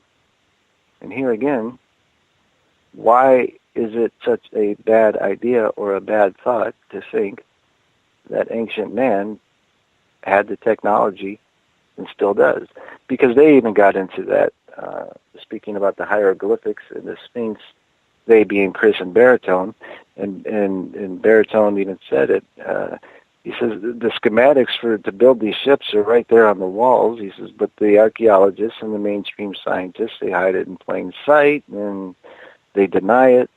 He says, but we've been building these things for thousands of years, and only the certain governments and religious institutions have known this for this long. I'd say that's a pretty big conspiracy if it's true. I think I read somewhere there was one mention in the diary, I can't remember the guy's name, but they mentioned some aerial club supposedly before flight even existed. I can't remember where I read that. Man, it's been a while. So who knows? I'm just, I'm just trying to wrap my head around this here, because I do believe that I do believe in heaven and hell. I do believe in angels and demons. All right. But I also believe in extraterrestrials. I don't believe that, we are only God's only creation, and that there are probably other advanced peoples around. And when you look at what Tom DeLonge did a few weeks ago, bringing out his team, which included a former member of the Lockheed Skunk Works, who says we do have this type of propulsion technology to do what we need to do, it really makes me believe that there is some other source out there that has been traveling here. Yeah. Well, I know that Chris said that well, at least as far as 1977 was Tesla technology utilized. A lot of it was Tesla technology that they used as far as electromagnetic propulsion systems and things like that. So it's such a big story. You got to think, because there's so much to it. I mean, I could sit. If we had 4 hours, I could read you verbatim, word for word, everything that that we've gone through. And I'm not saying that I believe or disbelieve. It's just, let's look at the aspects that we can talk about, like the crafts having the United States Air Force insignia on them, NASA, Germany, United States Marine Corps, all letters bead blasted in the side of the craft. So, okay, well, they're issued in some aspect, by that eyewitness account, by his. So what are they using them for then? if we have USA up on the side of these discs, just like like you said earlier, the triangle. Well, we have that. That's where the propulsion technology really sparks the interest. And if these extraterrestrials told your source, Chris, that there is no alien propulsion systems on Earth, that would go against the grain of what people like Bob Lazar have said, or David Adair, or other people along those lines. That's what I asked Chris. I said, so there's no reverse technology. I said, so Bob Lazar is wrong, and that was my question to him. And he says, it's not that Bob Lazar is wrong. He says, Bob Lazar could have been told that there was a reverse technology. He says, what I'm telling you is that it's not. He says, Bob Lazar, he says, I don't know his case. He says, but he was probably not in the need-to-know camp. So he was just told, reverse engineer this technology. When in reality, that's not what was going on. He was just told that. So it's hard for me to think about that in that aspect of it. Well, everything that we've heard, reverse technology, down ships, because we even heard, I think, in Philip Corso's book, The Day After Roswell, he mentioned about the sunglass eye thing, much like Chris mentioned there when the alien popped a little lens out of his eye and was kind of a form of eyeglasses. Philip Corso stated something similar in his book when he wrote in 97. But I think he said it was something like a night vision aspect to it. The hard part that I have to believe for a lot of people who write about Roswell, including Tom DeLonge, is the fact that they always leave out the second crash at San Augustine, where beings were taken and there was eyewitness eyewitness accounts of that crash. So I get very, very skeptical and leery of people talking about Roswell if they're not mentioning San Augustine as well. Did Chris ever bring up that crash? Yeah, he actually, I'm looking for it in the notes now. He did bring up both crashes at Roswell, actually, yeah. And I'm frantically searching because he actually stated about the beings and the bodies that were recovered or found there. And I think that was, correct me if I'm wrong because it's been a while, wasn't that the one with the archaeological class was out there as well? Yes. Okay. There was the family, Gerald Anderson, who was 5 years old, who has been on this show twice. There was the family of Andersons that walked up on the crash site first, and then there was a bunch of geological students or something along those lines that showed up as well. Yeah. But he said, I know one aspect that was different. He said, I think, four were alien bodies, and then he said the other bodies were humans. That's what was different about what he said about Roswell when he was discussing it with Baritone. Was 4 bodies were human. Well, I don't know. It's been a while, like I said, since I've read Crash at Corona and the other one that Friedman wrote. Because even though Roswell's always mentioned, but there always seems to be something new that comes out about Roswell. So you can't. I don't know. We've heard that story so many times. So. Everett has a question in the SOR Space Travelers group. He is asking, Jason, it would be very interesting to hear what you believe or don't believe when it comes to the aliens versus demons story.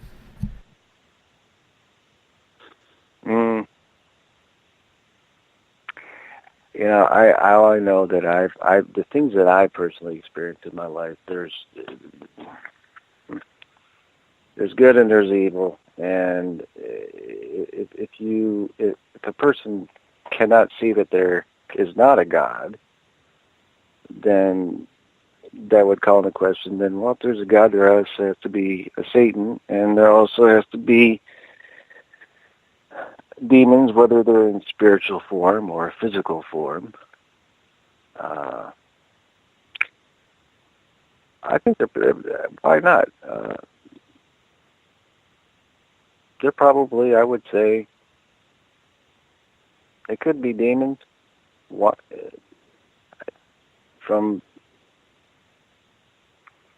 probably what they probably could be. Whether I fully believe it or not, I don't know. When you're putting together this information, it really you don't have time to sit there in your own belief system, because I think if you do that, then you start second guessing the work, and then you start to put your own, I don't like to use the word spin, but spin on it. And that kind of taints the information. So that's why I like to keep to what was said, what was reported. Hey, these aren't my words. Believe it if you want or not. I'm going to go as far as I can in backing up and finding out veterans who were there, who knew Chris, and as far as getting permission, using names and things like that. Spirituality, I'm not here to tell anybody what to believe or what not. I'm not here to put anybody's work down in the field either. This is just one guy's story that has been buried for 40 years that nobody's heard of a case like this before. And I can see why. Go ahead, please. Yeah. No, I can just see why Chris just refuses to even talk about it, because he was so emotional on the John B. Wells show. It actually shocked me a bit, because, when you're casually speaking on the phone and in person about it, it's one thing. But then when you get into a massive audience and then talking to somebody you don't know, reliving it, I can't imagine it. I can't even fathom what it would have been like waking up in an airplane hangar with one of these beings over my head going, "Hey, are you okay?" Virtually, those were the words. I said, "Did he really ask you that? Are you okay?" He said, "Yeah." "Are you okay? You almost died when we came in for a landing. We had to save you." I mean... Okay, well, there's an interesting point right there. If they are demons, why would they care about saving a human? Because, as Baritone explained it, he did not want to have to explain to the general why there was a human casualty. He didn't want to explain, basically, that's from what I understood. I said, was he treating you nice if he doesn't like humans? He says, because we're on the same team, so to speak. I'm an airman, he's an airman, and if something happens to me, there was somebody that he would have to answer to. I said, who would he answer to? He says, I don't know who it went beyond General Boswell and the other guy from the CIA that was interrogating me. He says, I don't know who they reported to. Now, what I interestingly found, though, in my research, there were two guys that all the reports about UFOs and the like went to them at Shemya, and then they were forwarded to Wright-Patterson over in Ohio. So Shemya had a direct connection to Wright-Patterson back then, as far as these reports go. That's where they went. So that's what I was able to find out. Any report like that. So I imagine that's where this information went, was somewhere in that direction, if anywhere at all. Because my question, like I said, well, okay, after Boswell, who did the information go to? Well, I don't know. I guess he wouldn't know. No, and I understand, and I appreciate that. And I believe you said he was a Class 4 sergeant? Yeah, E4. Or E4, pardon me. I do believe he's not going to be in the know with a lot of stuff that is going on or the purpose. Do you think that maybe that he was tricked, that the cover-up by the extraterrestrials was that they were demonic.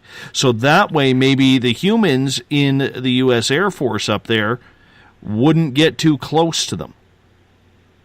It could be, because he...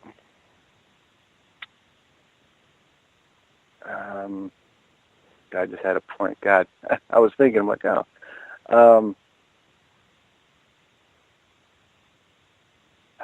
I lost my train of thought, God, because I'm sitting here just thinking him being there and interrogated by these two guys. What was your question again? Well, just the fact that, maybe the soldiers up there were tricked and told that these were demons rather than aliens, so that way the humans, being afraid of anything demonic or devilish, wouldn't get too close to these beings. Well, I don't think anybody other than Baritone told them that they were demons. I don't think that came from any other human, except for Chris did say that the human pilot who did show him inside the craft said that they were demons and that they were working on a treaty with them. So that goes kind of what you hear. What was the fellow's name in the 80s claimed to have the shootout with the aliens in 79? Phil Schneider. Phil Schneider, yeah. I think he stated that they were working on a treaty with the aliens. So, and that was, 2 years before he came out, 79, that whole fiasco supposedly took place. So when the human pilot mentioned to Chris about the aliens or demons having a treaty or working on a treaty with the American government in 1977, so when you have little aspects of the story coming together like that, kind of validating other sources, and I don't know if Phil Schneider was totally correct in everything he said, because a lot of it I think you have to take with a grain of salt, but, here's another one that ended up kind of with an odd demise, having people scratch their heads too. So maybe some aspects of things he was speaking on were true and maybe some weren't. The truth is always hidden between two lies, I suppose. But I do know that during Chris's interrogation, the general asked him, he says, what about you going aboard the flying disc and leaving? And Chris said, I don't recall that. And he says, well, you were seen boarding a flying disc and taking off. Tell me all about it. And Chris couldn't recall. He says, I don't remember any of that. What are you talking about? So it does, I think, dealing with these creatures, it does have an effect on what we remember, because to him, this took place during a whole day. Like, he left in the morning, and like from early morning to early evening. But when he finally left the airplane hangar, and as he was walking on the road, a police truck pulled up, or security police truck pulled up, asked him who he was. Once he told him, I'm Chris, so-and-so, he says, you've been missing for 3 days, hop in the car, got to take you to the tactical operations room, and then he was interrogated from there. So that's, how can we explain that? You were there, but yet you don't remember going aboard a craft either? And when you have the general and somebody else telling you, well, you were witnessing flying off, and he didn't know, he still will tell you, I don't know if that's true or not. That's what was told to me. But he has no conscious recollection of it. So he doesn't remember getting on a craft? No. The general told him that. And that's that he was seen, like I said, getting in a craft and taking off. And I kind of probed him a little bit. I said, would you ever be willing to go under hypnotic regression? And he was, it was like a long way from a yes, put it that way. I think part of him just wants to put it behind him. But like I said, whatever happened after the John B. Wells show really spooked him. Mm-hmm. It really did. I wish I could get him to tell me more, but he really won't. Well, when so it kind of makes me... when he was taken, okay,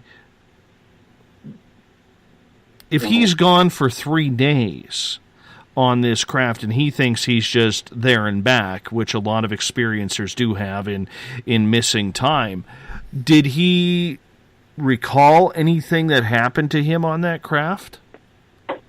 No, I don't think that's the thing. I don't think he was on a craft for 3 days. To him, consciously, he was in the hangar for a day. But like I said, it was a 3-day period. So that's my question to him was, how could you not notice that much time passing? I said 24 hours is a lot shorter than 72. And he says, well, that's where the wide eyes comes in. When I first experienced Shemya, I was up for 96 hours straight. He says something with the atmosphere, and this it does something to your brain, the psychosis. He had a name for it that they called it. But he says that's why I couldn't tell time, because it just feels like one big long day to you. So I thought that was interesting. So that's probably why he couldn't tell Right. He was on a craft. Right. Jason, I'm going to get you to hold on here because we're going to hop out for our final break of the night. Jason Mathis is our guest tonight. Incredibly strange story that he has been researching about a former military veteran named Chris. Was a sergeant in the Air Force, met up with aliens, and was basically told all aliens are demons. I don't know if I believe it or not fully, but it's intriguing. And we have to go on the source's opinion here because he was the one who was there. So we're going to find out more from Chris and Jason right after this. We're getting strange on Saturday nights. Hi there, this is Dave Cruz, and each Saturday, starting at 9 p.m. Pacific, midnight Eastern, I will take you on a tour of the weird and obtuse on Spaced Out Saturdays, from aliens to Sasquatch and every tinfoil hat in between. We got you covered.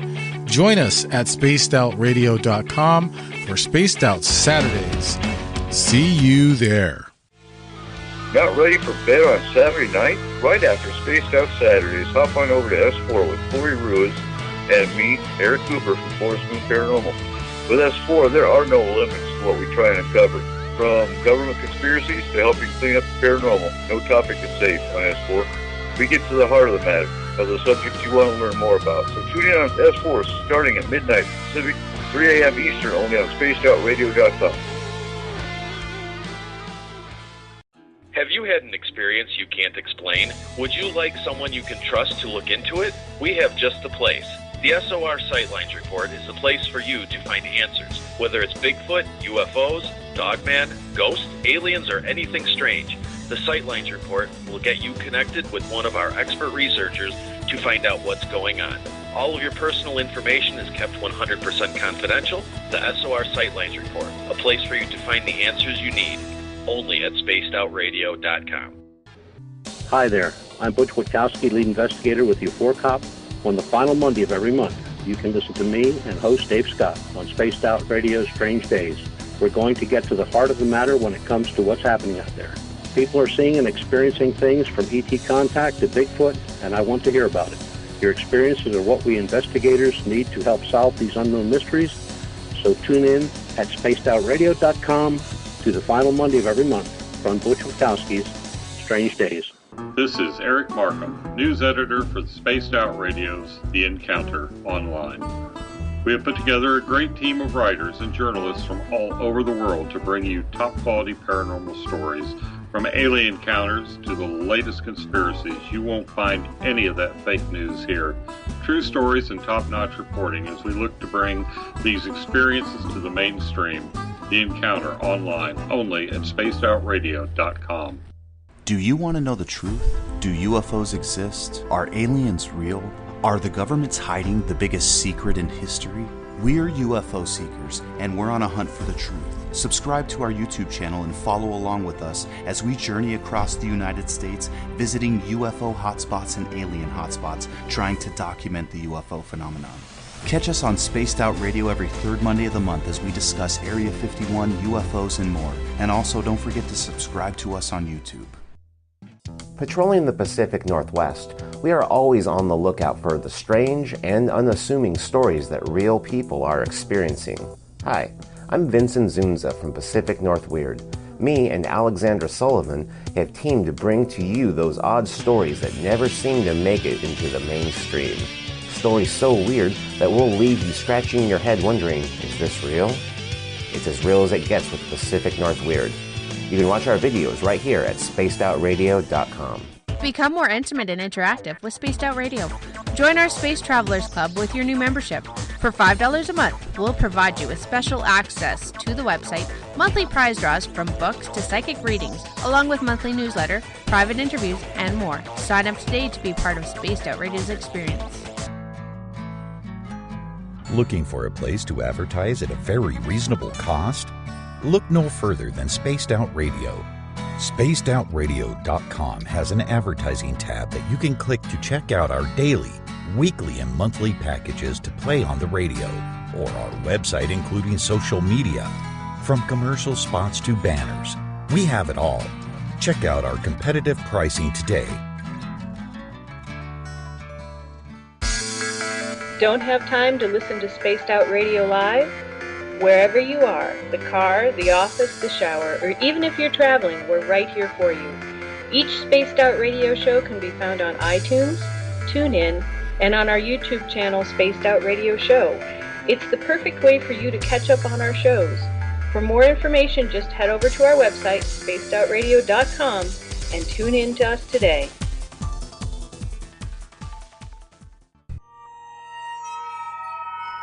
You hear footsteps in the empty room above you. A rocking chair begins rocking by itself. Don't be afraid of the things that go bump in the night. Reach for Spirit Storybox, the iPhone app the Huffington Post UK called the only ghost hunting app you will ever need. Spirit Storybox. The spirits are telling their stories. Are you listening? Strange creatures lurking in the night, the sounds of wood knocking in the forest, odd happenings right out of a fictional world. These are the reports I love. Hi there, this is author Ronald Murphy, and I would love it if you join me and Spaced Out Radio host Dave Scott the second Wednesday of every month on our journey into the unknown land of cryptozoology at spacedoutradio.com. From Mothman to Frogman and everything in between. Hey, they don't call me the crypto guru for nothing.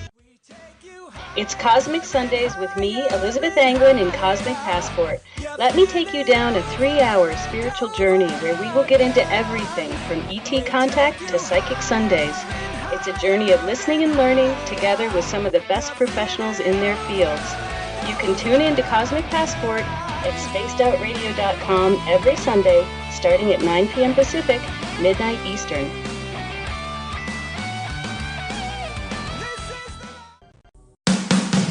The views and opinions expressed by tonight's guest and topic of discussion do not necessarily represent the official policy or position of Spaced Out Radio, Spaced Out Weekend, Spaced Out Radio Limited, its hosts, syndicated carriers, or anyone associated with this broadcast.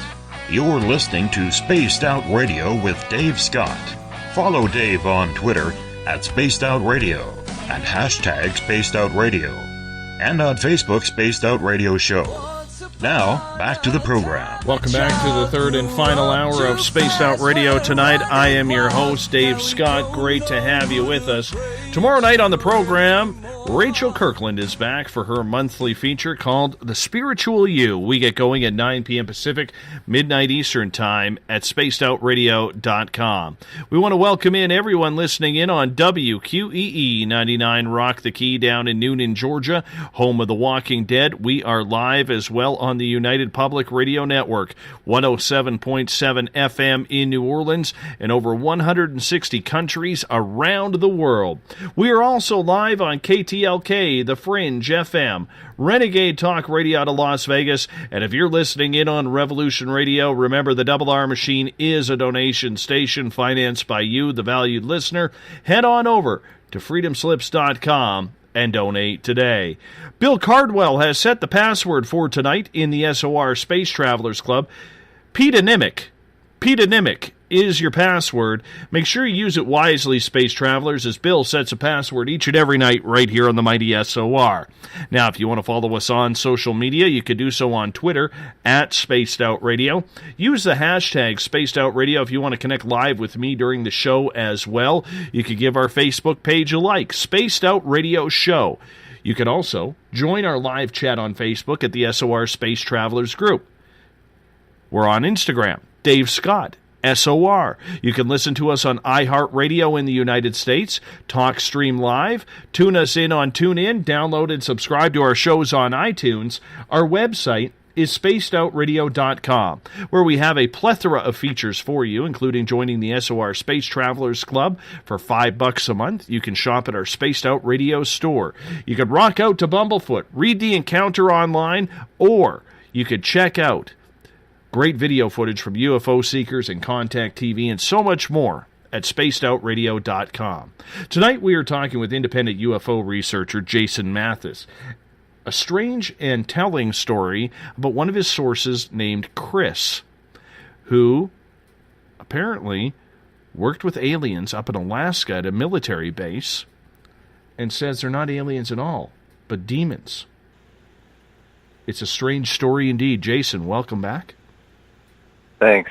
I just found one of my sources from, we were just talking before during the break about Jacques Vallée in his book Messengers of Deception, written in 1979.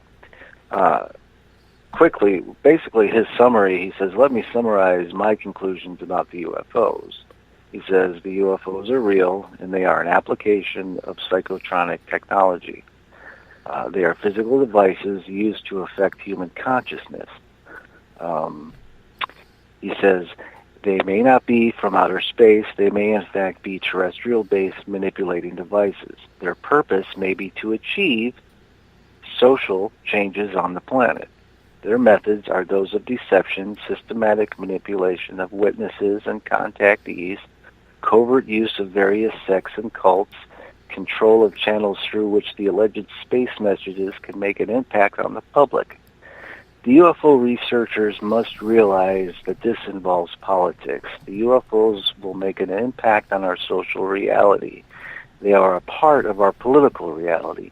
They will show the brutal consequences of the models, the way in which the UFOs are used, the apprehension it will give people, leading to the mutilation of animals that are taking place throughout the Western states. Back then, cattle mutilations were becoming a thing. At the time this was written, are a part of this psychological manipulation. He said, a friend who read this book in manuscript told me not to publish it. That's not what America wants to hear, he said. America wants UFOs to fly down from heaven like Close Encounters of the Third Kind, filled with new hopes for mankind. America wants a shiny spacecraft to replace the deflated balloon of its religious values. If UFOs are connected with unexplained mutilation of cattle and with behavior modification on a grand scale, America doesn't want to know about it, he said. And that's within the last 40 years. Look how the UFO field has transcended. I mean, you have a lot of people out there claiming to be in contact telepathically and channeling this and channeling that.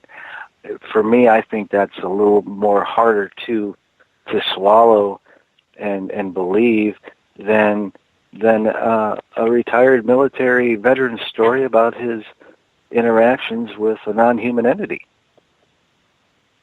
I'm not denying the fact that he probably had contact, and I'm not even denying the fact that it could have been demonic. as I do believe there are all sorts of beings on this planet that we just do not know or understand. And I think that's a fair assessment of everything. Well, you want to talk about beings on this planet real quick. Let me just jump off on a different road real quick, because it kind of goes into what we're talking about.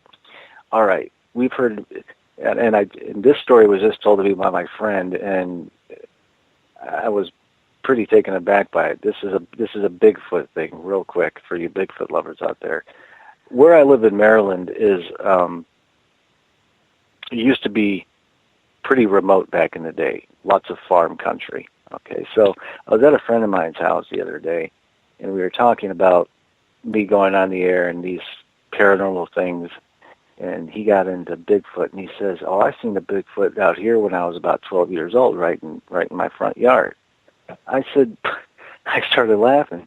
I said, "Ridge," I said, "this is a city. What was Bigfoot doing in your little city here?" He says, "Oh, not back then." He says, "Back then this was all farmland. As far as I could see, there was nothing."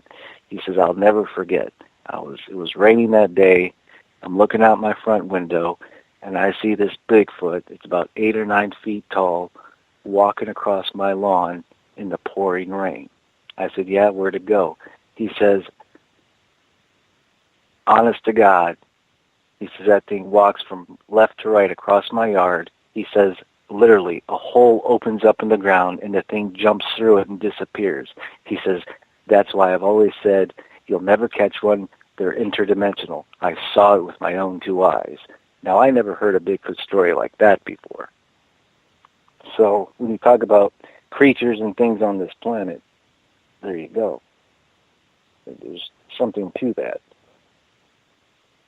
Oh, I'm a firm believer that Sasquatch is interdimensional. I have no problem in addressing that and believing that with my own experience with the creatures. But the issue when it comes to these aliens or demons, I'm still leaning towards the idea, and this is my own opinion, maybe others would agree with this, that they were maybe told on the base that they were demonic to keep the people away from them. And if so, what would be the point of kidnapping him for 3 days off the base if it wasn't for some site? Well, I don't... Go ahead. For some sort of alternate purpose. Well, I don't think he was actually kidnapped off the base from what I understood, because his whole conscious memory is of him in the hangar, and he didn't know that he actually took a ride until he was told he took a ride, and he didn't know for how long that so-called ride was for. So as far as consciously remembering the whole time, he was in the hangar, but he had no conscious recollection ever being inside the craft, other than on the separate occasion being shown inside by one of the human pilots. And he said the human pilots of the craft are small in stature as well. He says, think of a horse jockey, you know how horse jockeys are short. He says they're short and frail, and he says they almost have to be this kind of physical type to fly these crafts. It's not like somebody who's 5'8" or 5'9" could get in and sit down and there you go. I think from what he told me, their stature, like I said, was pretty short and skinny, the human pilots. And they wore blue jumpsuits or flight suits. So I don't think any insignias were on them, as far as I recall him asking him, because I asked him, I said, well, they have patches on them? You know, that these guys wearing patches on their suits, their flight suits, these so-called aliens or these non-human entities? And he says, no, just wearing pale skin, looked like a lizard-like all over. He says that's probably why, you know, some of them, you get the reptilian reports of reptilian aliens. Some of them do look like that, he said. So when you hear about 9 different alien species, so that also gives little credence to other people's reports of different types and things and run-ins of these creatures. I want to get to a question from our audience here. This one comes from Craig. Why would E.T. be careful not to be seen then? Why not just spread terror over the entire planet all at once, instead of playing coy if they are after fear? Well, I think they're being used just as like anything else the American government uses. Specific time, specific place, specific, for lack of a better term, missions. It could be that they don't, they being the government they don't want them coming out right now. I can't speak for them, for what their motivations are. But even if they did land on the White House lawn, there would be still those who wouldn't believe it. There'll be those out there who would say it was a hologram. I mean, we've heard of, umpteen years after 9/11, people are saying now that there's no planes at the Pentagon or hit the World Trade Center, that it was all illusion. Well, say that to the eyewitnesses who were there. So I don't know. But you see how over time things can change and be manipulated. So I'm just saying they have a certain function and very little. It's very little, meaning not many people know the true actual story. Because we all can sit here and speculate all we want about what they're being used for, if anything, nefarious. Donna has a question here. She is asking, could this then possibly be part of the misinformation campaign war? Yeah, the interesting thing about the misinformation campaign about UFOs, this even goes all the way back to War of the Worlds broadcast, 1938. Because England,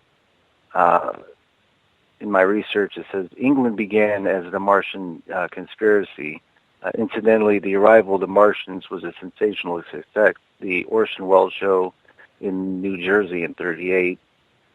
Basically, the British intelligence used the title of the Martians, and I think it was in Masters of Deception by Jacques Vallée. He said in his book, it was used by British intelligence during World War II, and it had nothing to do with the Red Planet. It was a spy industry created to keep the Allied command informed on the moves and intentions of the German war machine. It goes into the lies that the intelligence system needs and the subterfuge and the magic to keep the people off their guard. I think Churchill called it the London control system. Was set up by Churchill in London. It was a weaponry by special means of disinformation. The work of the Martians was to manipulate people, friends and foe alike, and keep them off their guard. Now, the London Control Section, or the LCS, set up by Winston Churchill, was run by Colonel John Bevan, and they had major members. I think Major Dick Merrick Morley was a major financier and shipping magnate. They had links to various people in espionage that went into the Middle East. Sir Ronald Wingate, son of Wingate Pasha of Sudan. So it goes into that they turned over some of this information on UFOs was used in the war, like I guess as code, I suppose. Yeah, right here it says they used the number XX double cross. What they were going to do was manufacture and deliver intelligence that was confusing to people, and the beginning of the spy system during World War II then was transferred over to the disinformation department of the UFOs and flying saucers. And while the Nazis continued to build those weapons down in Argentina, in South America, Antarctica, if they are man-made, that's where they're coming from. Now this is going on. Jacques Vallée, in his writings of, and I think it's Masters of Deception, because there was a lot of evidence then pointed that they could be manufactured in Antarctica, and then, as I said, dispersed throughout and used.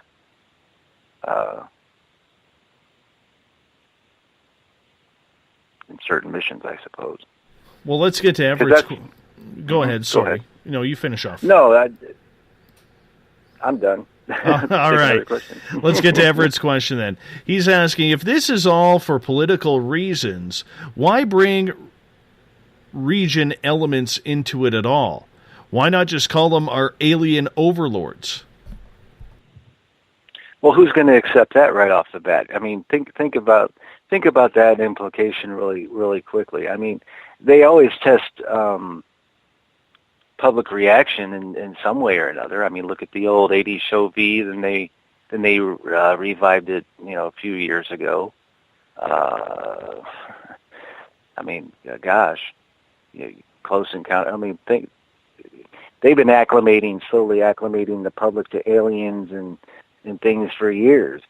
So, but I think in general the populace would actually probably lose their collective mind, because you do have the religious right would probably get their guns and start shooting, and then you probably have people that would commit suicide and jump out of buildings and probably couldn't handle that reality yet.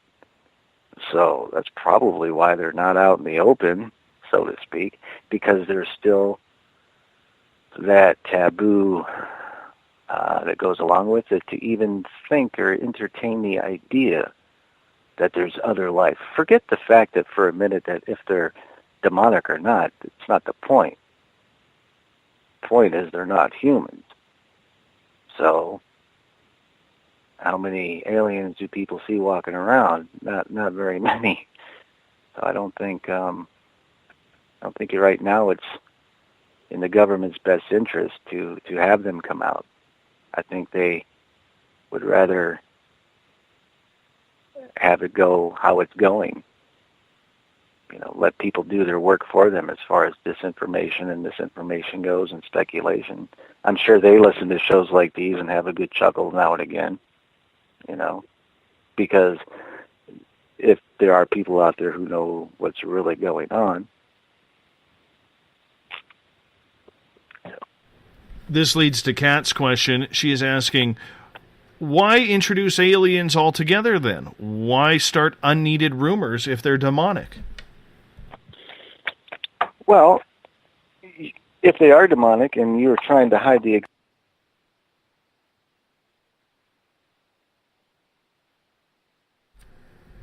I think Jason hit the wrong button on his phone. We'll call him right back here. We may hear a ringtone. I'm sure it was, this is one of those moments where we like to claim that you need the tinfoil hat. You need the tinfoil hat because, that's what the government agents do. They just cut you off all the time. So was it a tinfoil hat moment, or did your cheek get involved? No, I wasn't even touching my phone.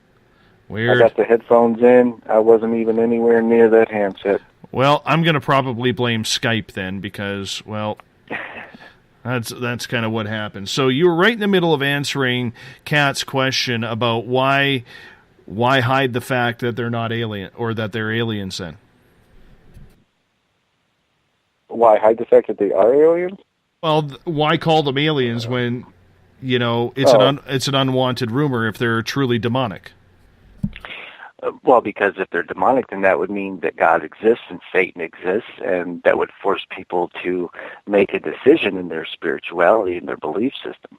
So if God exists, then God is higher than man and man's laws. Well, we can't have anarchy now, can we? That's probably how they would view it. It's all about control. Everything's about control.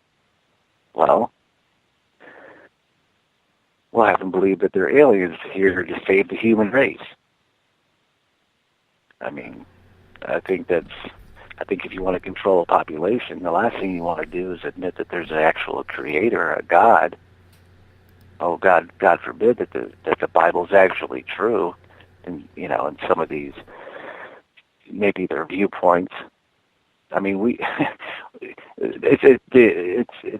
look, how can I say, it's their belief, the government's belief, or in demonic things. I mean, just look at Bohemian Grove. I mean, I don't want to get into that, but look at, there's pictures going back in the 70s and the weird get-ups and things that they wear, and the pig heads, and the costumes that they wear to these certain functions. So why do they glorify Baphomet? Why do they glorify, look at CERN, that statue at CERN put out? Why does everything have to be, my question is, why does everything have to be a mystical or have to be symbolic with these people? Because they really believe it. They really believe in, I guess, the dark side, for lack of a better term. They think it's more powerful than, I would say, God the Creator. And that in itself is a mass deception. So I think, sorry for the long-winded answer, but I think that's why it forced people to make a decision between God and Satan. And it takes the eyes off the government being in control. Let's get to Craig's question here. He is asking, do you know if Chris has any witnesses or solid smoking guns to back these claims? Oh, yes, we got into that. And let me tell you, it's always the classic case of you have the evidence, but where is it? So, just as in my case with Stanton Friedman, I had these two great pictures of UFOs, and now they're somewhere in his files. Who knows whose files? But I don't know if he passed them on to somebody else or if he still has them. But I asked Chris, I said, you being a photographer, I said, did you take any pictures of these things flying around? He said, Jason, I had so many pictures, it was unbelievable. He says, and I thought I did a good job in hiding them when I ended my tour at Shemya. He says, not only did they take the film, he says, they took my camera equipment. They took everything. He says, I don't know how they knew that I had pictures, but he shot several rolls, I think he said, of film, because he was excited. He was thinking, wow, I got it, because 20 or so instances over a year of seeing these things take off and land, because that was one of the first questions I asked. I said, well, did you get any pictures? And he said, yeah, I got pictures, but, they're not going to let me leave the base with, the pictures that I got. He says, I didn't think anything, he says, I didn't think they knew. He says, I was out there alone sometimes shooting, but that just goes to show that there's always somebody watching, or that they just maybe routinely go through the guy's stuff as they end their duty, making sure that they don't have anything they're not supposed to. But yeah, he did take pictures, but like I said, getting it out, very difficult. And all we have left is eyewitness accounts and stories, and then it's up to the listener to discern and research, just like me. Was this the only base that he was stationed at that he actually saw aliens, or were these instances at multiple bases? This was the only base that he saw these non-human entities at, was Shemya. Nowhere else. Let's get back to Craig's follow-up question. He is asking, Jason, are you then the only person to have questioned Chris on this? Well, I would say the only person writing about it, sure. I mean, I don't know about other people who he's talked to. I'm sure they have similar questions. But but a lot of people think they're not into. My circle of people that I know are really not into what I research and write about, so to speak. So how do you know you can trust Chris's word? Yeah, because I don't think he has. Yeah, he's not out not out for anything. He's not out trying to make money and go on the lecture circuit, so to speak, and, you know, tell his grand tale of his military experience. He's very, doesn't even want to, reluctant to even talk about it, because sometimes I'll try to ask him certain things or refresh my memory on certain things, because it's the continuity of the story that I'm putting together, because when he tells me these instances, it's not fluid. Because when I go to write something, I'm like, okay, you arrived in June of 77. What day or what month could you remember having your first experience running into baritone and things like that? So getting all that information and putting it together so it runs fluid, instead of just reading certain quips and statements that he made. You know, it takes time to put together. Let's get back to the aliens when he first saw them.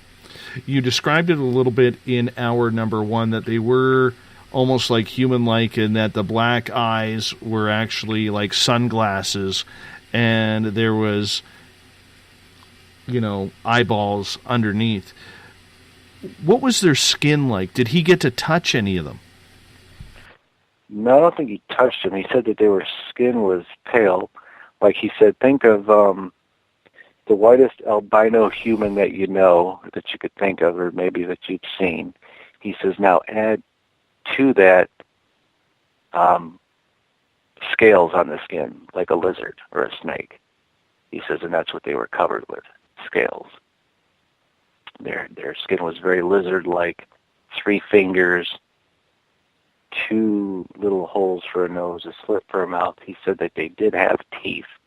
He saw their bottom teeth. He didn't see their upper teeth, but assumed that they had upper teeth, because as he was speaking with baritone, one of them had come out of the craft and taken some sort of meat out of a little metal box that he had around his neck, and they both started eating as baritone was talking to Chris, explaining to him of how he was almost killed when they were coming in for a landing, or how he was almost killed, basically, covered as they were landing outside.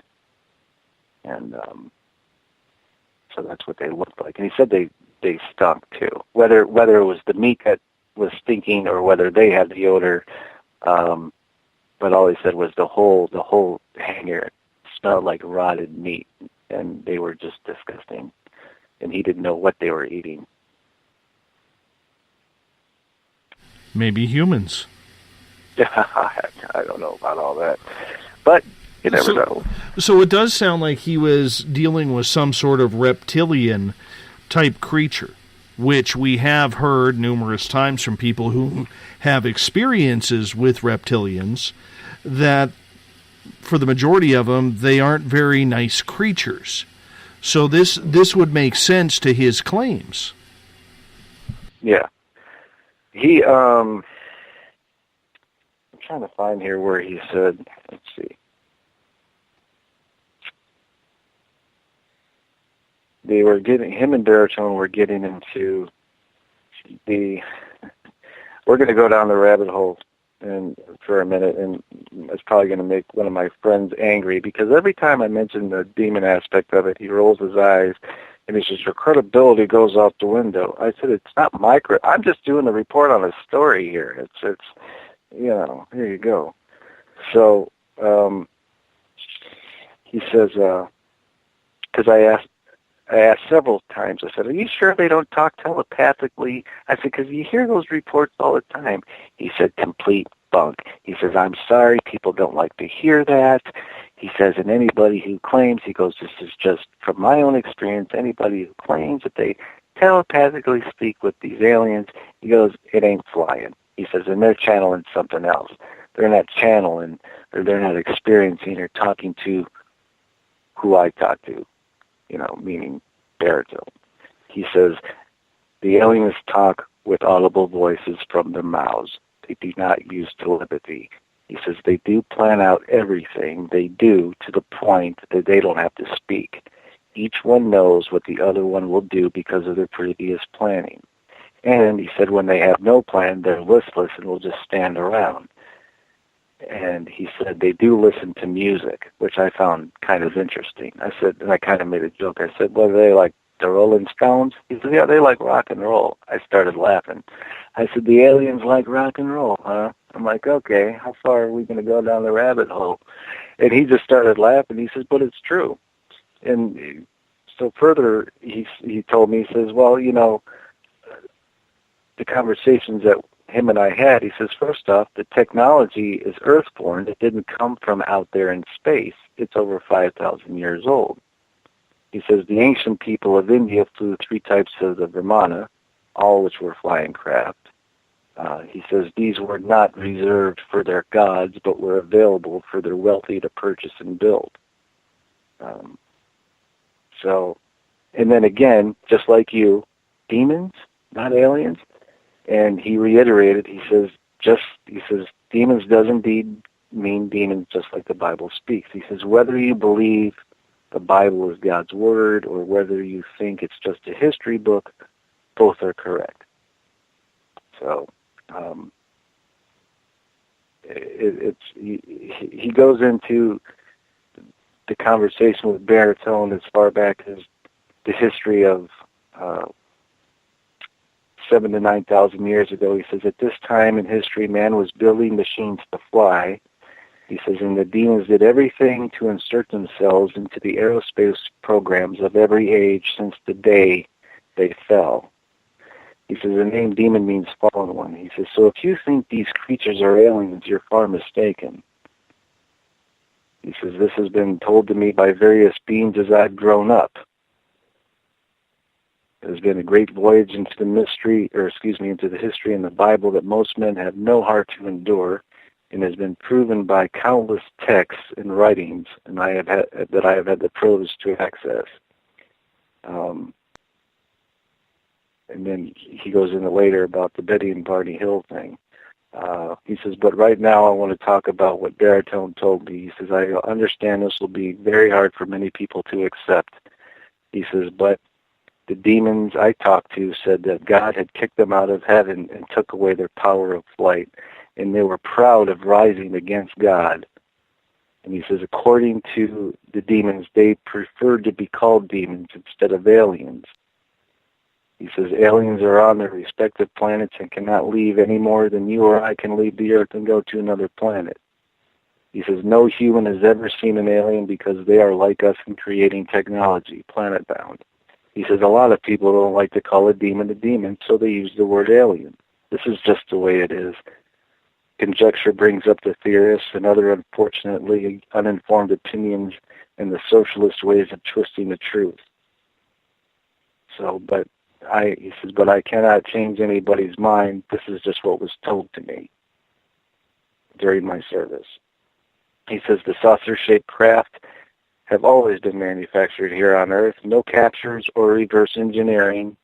None are from off this planet. Those stories are a smokescreen that hides the source of the technology. Misinformation that works exceedingly well, evidently, and the only ancient astronauts are humans. Nothing came from outer space beings. He says, and speaking of their technology, or this technology, he says there are a few nasty things associated with the technology, and this is what Baritone told me. If anything touches the vehicle before the static is discharged on landing, it's vaporized. I think I went into this earlier, the burns and the boils and things like that.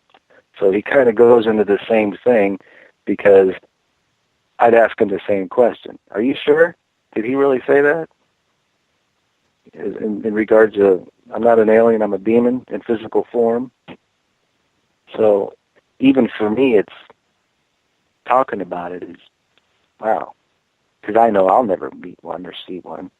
And all you have is this guy's story and whatever else I can come up with from the other veterans. How tall were these species? He said they were about 5 foot tall. Besides looking like reptilians, did they have a tail? Did they have any other features that would lead them to being made out as reptilians? You mentioned they had scaly skin. No, he said that they looked exactly like the grays, only they weren't grays. You know, the large eyes, the oval-eyed shape eye, the small slit for a mouth, 2 little holes, small ears. He said their eyes were twice the size of ours and round. So, but no tails, no dragons this time around, so to speak, I suppose. But when he went into the craft, has he had any memory of remembering being on there besides the general from the base mentioning it to him? Yeah, just the time that he went and was taken aboard by the human pilot of the craft. I'm trying to actually find his actual words about that, but he went inside and was shown it was just two seats, and basically it was empty inside, and he was invited to sit down, and he said, how do you guys see out the hull, because it's opaque, I don't see anything. And he said, the human pilot said, oh, hold on a minute. And he walked over to the side of the craft inside, and Chris said, I didn't see him push a button or anything, but he went over to the wall, hit something, and suddenly in front of him, like a glass windshield appeared. It wasn't opaque anymore. He could see inside the hangar and see the hangar doors. And he says, that's the kind of technology that we have. And he says, basically, so it just, whatever technology that causes it to do that, Chris didn't know how it happened, but basically, so yeah, he pushed a button on the side of the thing, and kind of like he didn't say, like it lifted, and then there was the windshield. He said it just like appeared, and suddenly I could look out and see inside the hangar. He says, and that was about the extent of what he could remember of seeing inside it. Now, I don't know. I do not think that's at the same time he was taken aboard and was like flown somewhere. I don't know who was flying, because he can't remember. And that's what the general and the other guy who was there interrogating him said. And he said they grilled me, and they kept grilling me. He says, but I couldn't remember, and they didn't believe me. He says, but what could I do? He says, I could only tell them what I could remember. He says, and I was sworn not to talk about it till the general was dead. Otherwise, I would see another man raise my family, and I'd be taken out of the equation. He says, and quite frankly, I was more scared of the American military than I was dealing with Baritone and the other guy, and the other alien, for lack of a better term. He says, because at least they treated me with some sort of respect, and they didn't scare me and threaten me. So I think that's why his rapport with Baritone, I think on 3 or 4 occasions is when he actually dealt with him. But that's when he always had a rapport with, whenever he ran into him. Because getting him to talk about it is even difficult, because I'm thinking, okay, I have 3 or 4 instances out of 20.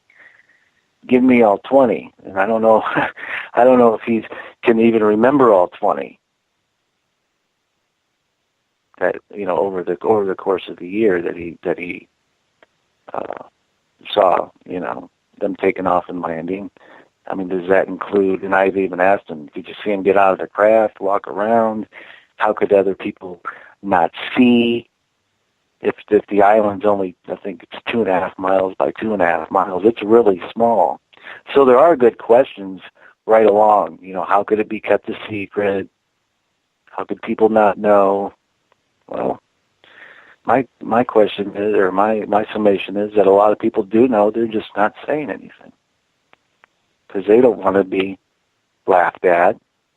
they don't want to disappear, or whatever else have you. It's fear always keeps people in line. You know that. The craft that they were on, you said it had U.S. military markings on it, which led him to believe that they were created by man and not by anything human. If they were created by man, why have demons flying them? Well, that was my question. And this was one of the negative comments that somebody couldn't believe.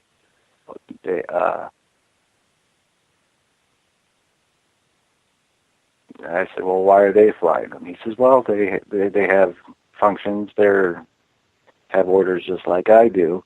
He says, but the main reason was they were angry because God took away their ability to fly.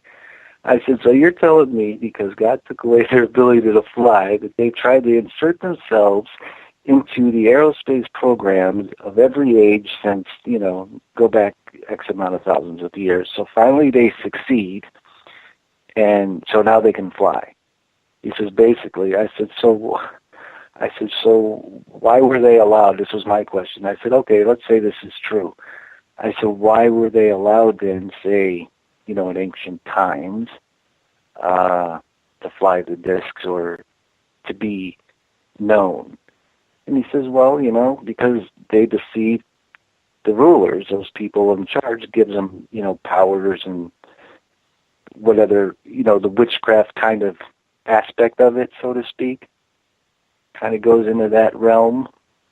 Because as I say, if you're dealing with demonic entities, then of course you're going to have, for lack of a better term, demonic, ghostly goings-ons. If they indeed have that sort of power, so to speak.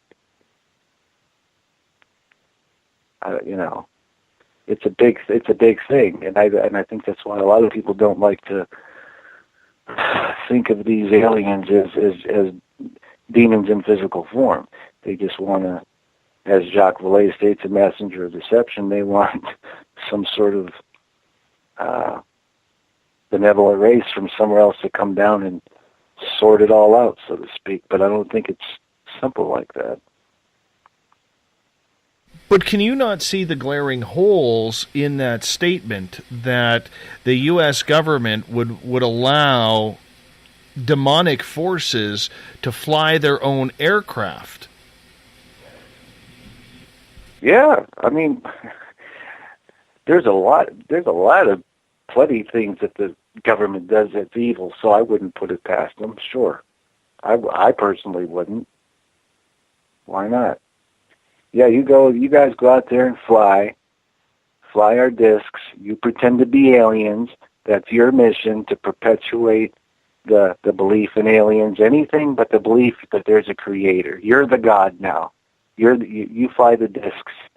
The public can think what they want, and you can maybe the meeting with Truman and the treaty's true that they can abduct a certain amount of people, and there you go.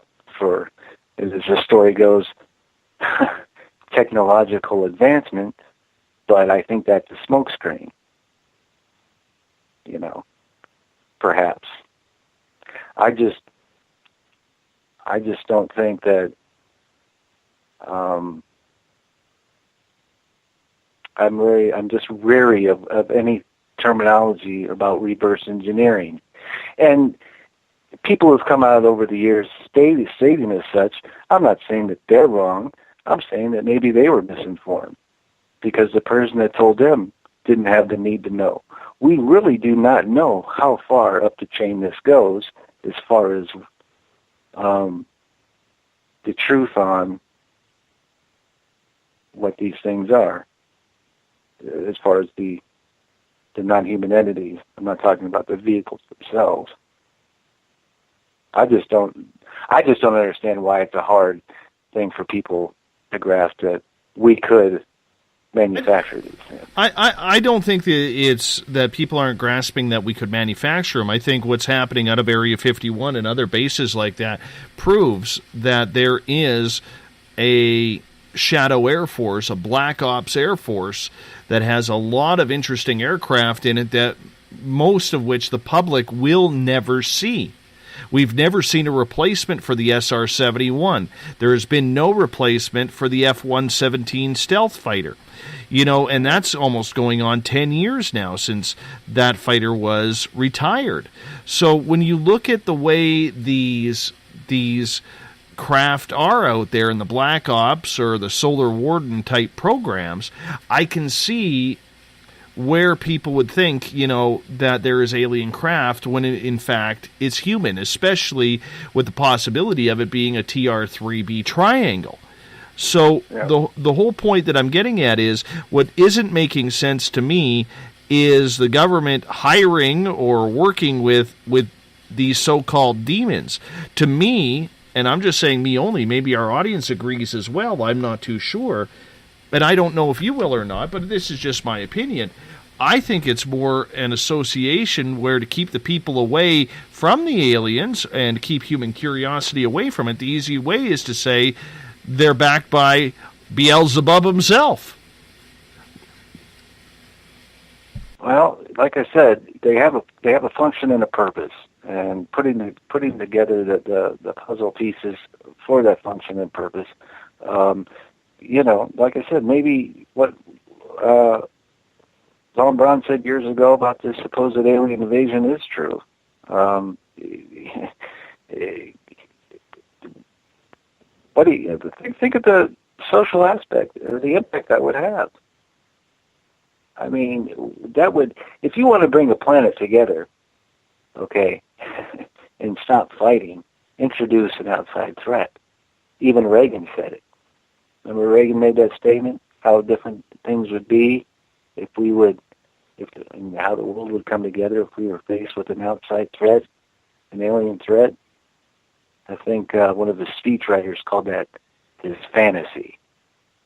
You know, put my fantasy in my speech. I think there was a documentary several years ago. But either way, if you wanted to control a populace and bring in supposed, what people talk about, the New World Order or whatever, then yeah, you would use these beings as the enemy. So the good guys, the government, could come in and save the populace, so to speak. I don't know. I guess only time will tell. I don't like making future predictions because people always laden, you know, the internet is always ripe with, the end of the world. Somebody's always putting forth a date of something. And when in fact nobody knows. Does he think that this will come out to fruition of what these are, considering so many people are wanting to know about disclosure? I think so. I think that's why he, you know, puts out little clips like that, you know, on his personal Facebook, what I read earlier about these things, about what they really are, and the aspect of control over the population, as, you know, as far as, you know, what the government does, and how it keeps people in line, so to speak. So I think that I don't want to speak for him, but I think that he would say it's a good possibility that they would, and I know he has referenced Von Braun's work in his statement about that, about this supposed coming fake alien invasion, and don't buy it if it comes, if it happens. You know, all I know is that nothing in politics happens on accident, and it is a political thing. It's a highly political thing, this subject. Mm-hmm. Mm-hmm. You know what it could be, though, is, you know, and it could very well be that aliens are a false flag operation. It would make sense. It's a way to corral the people, so to speak. Yep. You want to get people together behind a certain movement. I mean, look, this is, I forget the name of the book because I found it in passing. I was working as a volunteer several years ago, and somebody had donated a bunch of books, and I found this book. It was a UFO book. It was written in '82, and it had mentioned Marshall Applewhite. Do you remember Marshall Applewhite? Oh, who can't remember old Marshall around these parts? So this book goes into, from what I can remember, how Marshall Applewhite was this contactee and this expert in the UFO field, and this is what I'm talking about, disinformation or misinformation. And I thought to myself, you know, if the author only knew what would become of Marshall Applewhite, you know, some 15 years later almost, would he be writing this? And it goes back and ties in with what Valet wrote, you know, use of various sects and cults to impact the social consciousness of America when it comes to the UFO subject or phenomenon. If you want to change, I suppose, go for the spiritual aspect of it, then you would push that these things are gods of certain types, I suppose. Right? You could say that. Yeah. So. You could definitely say that.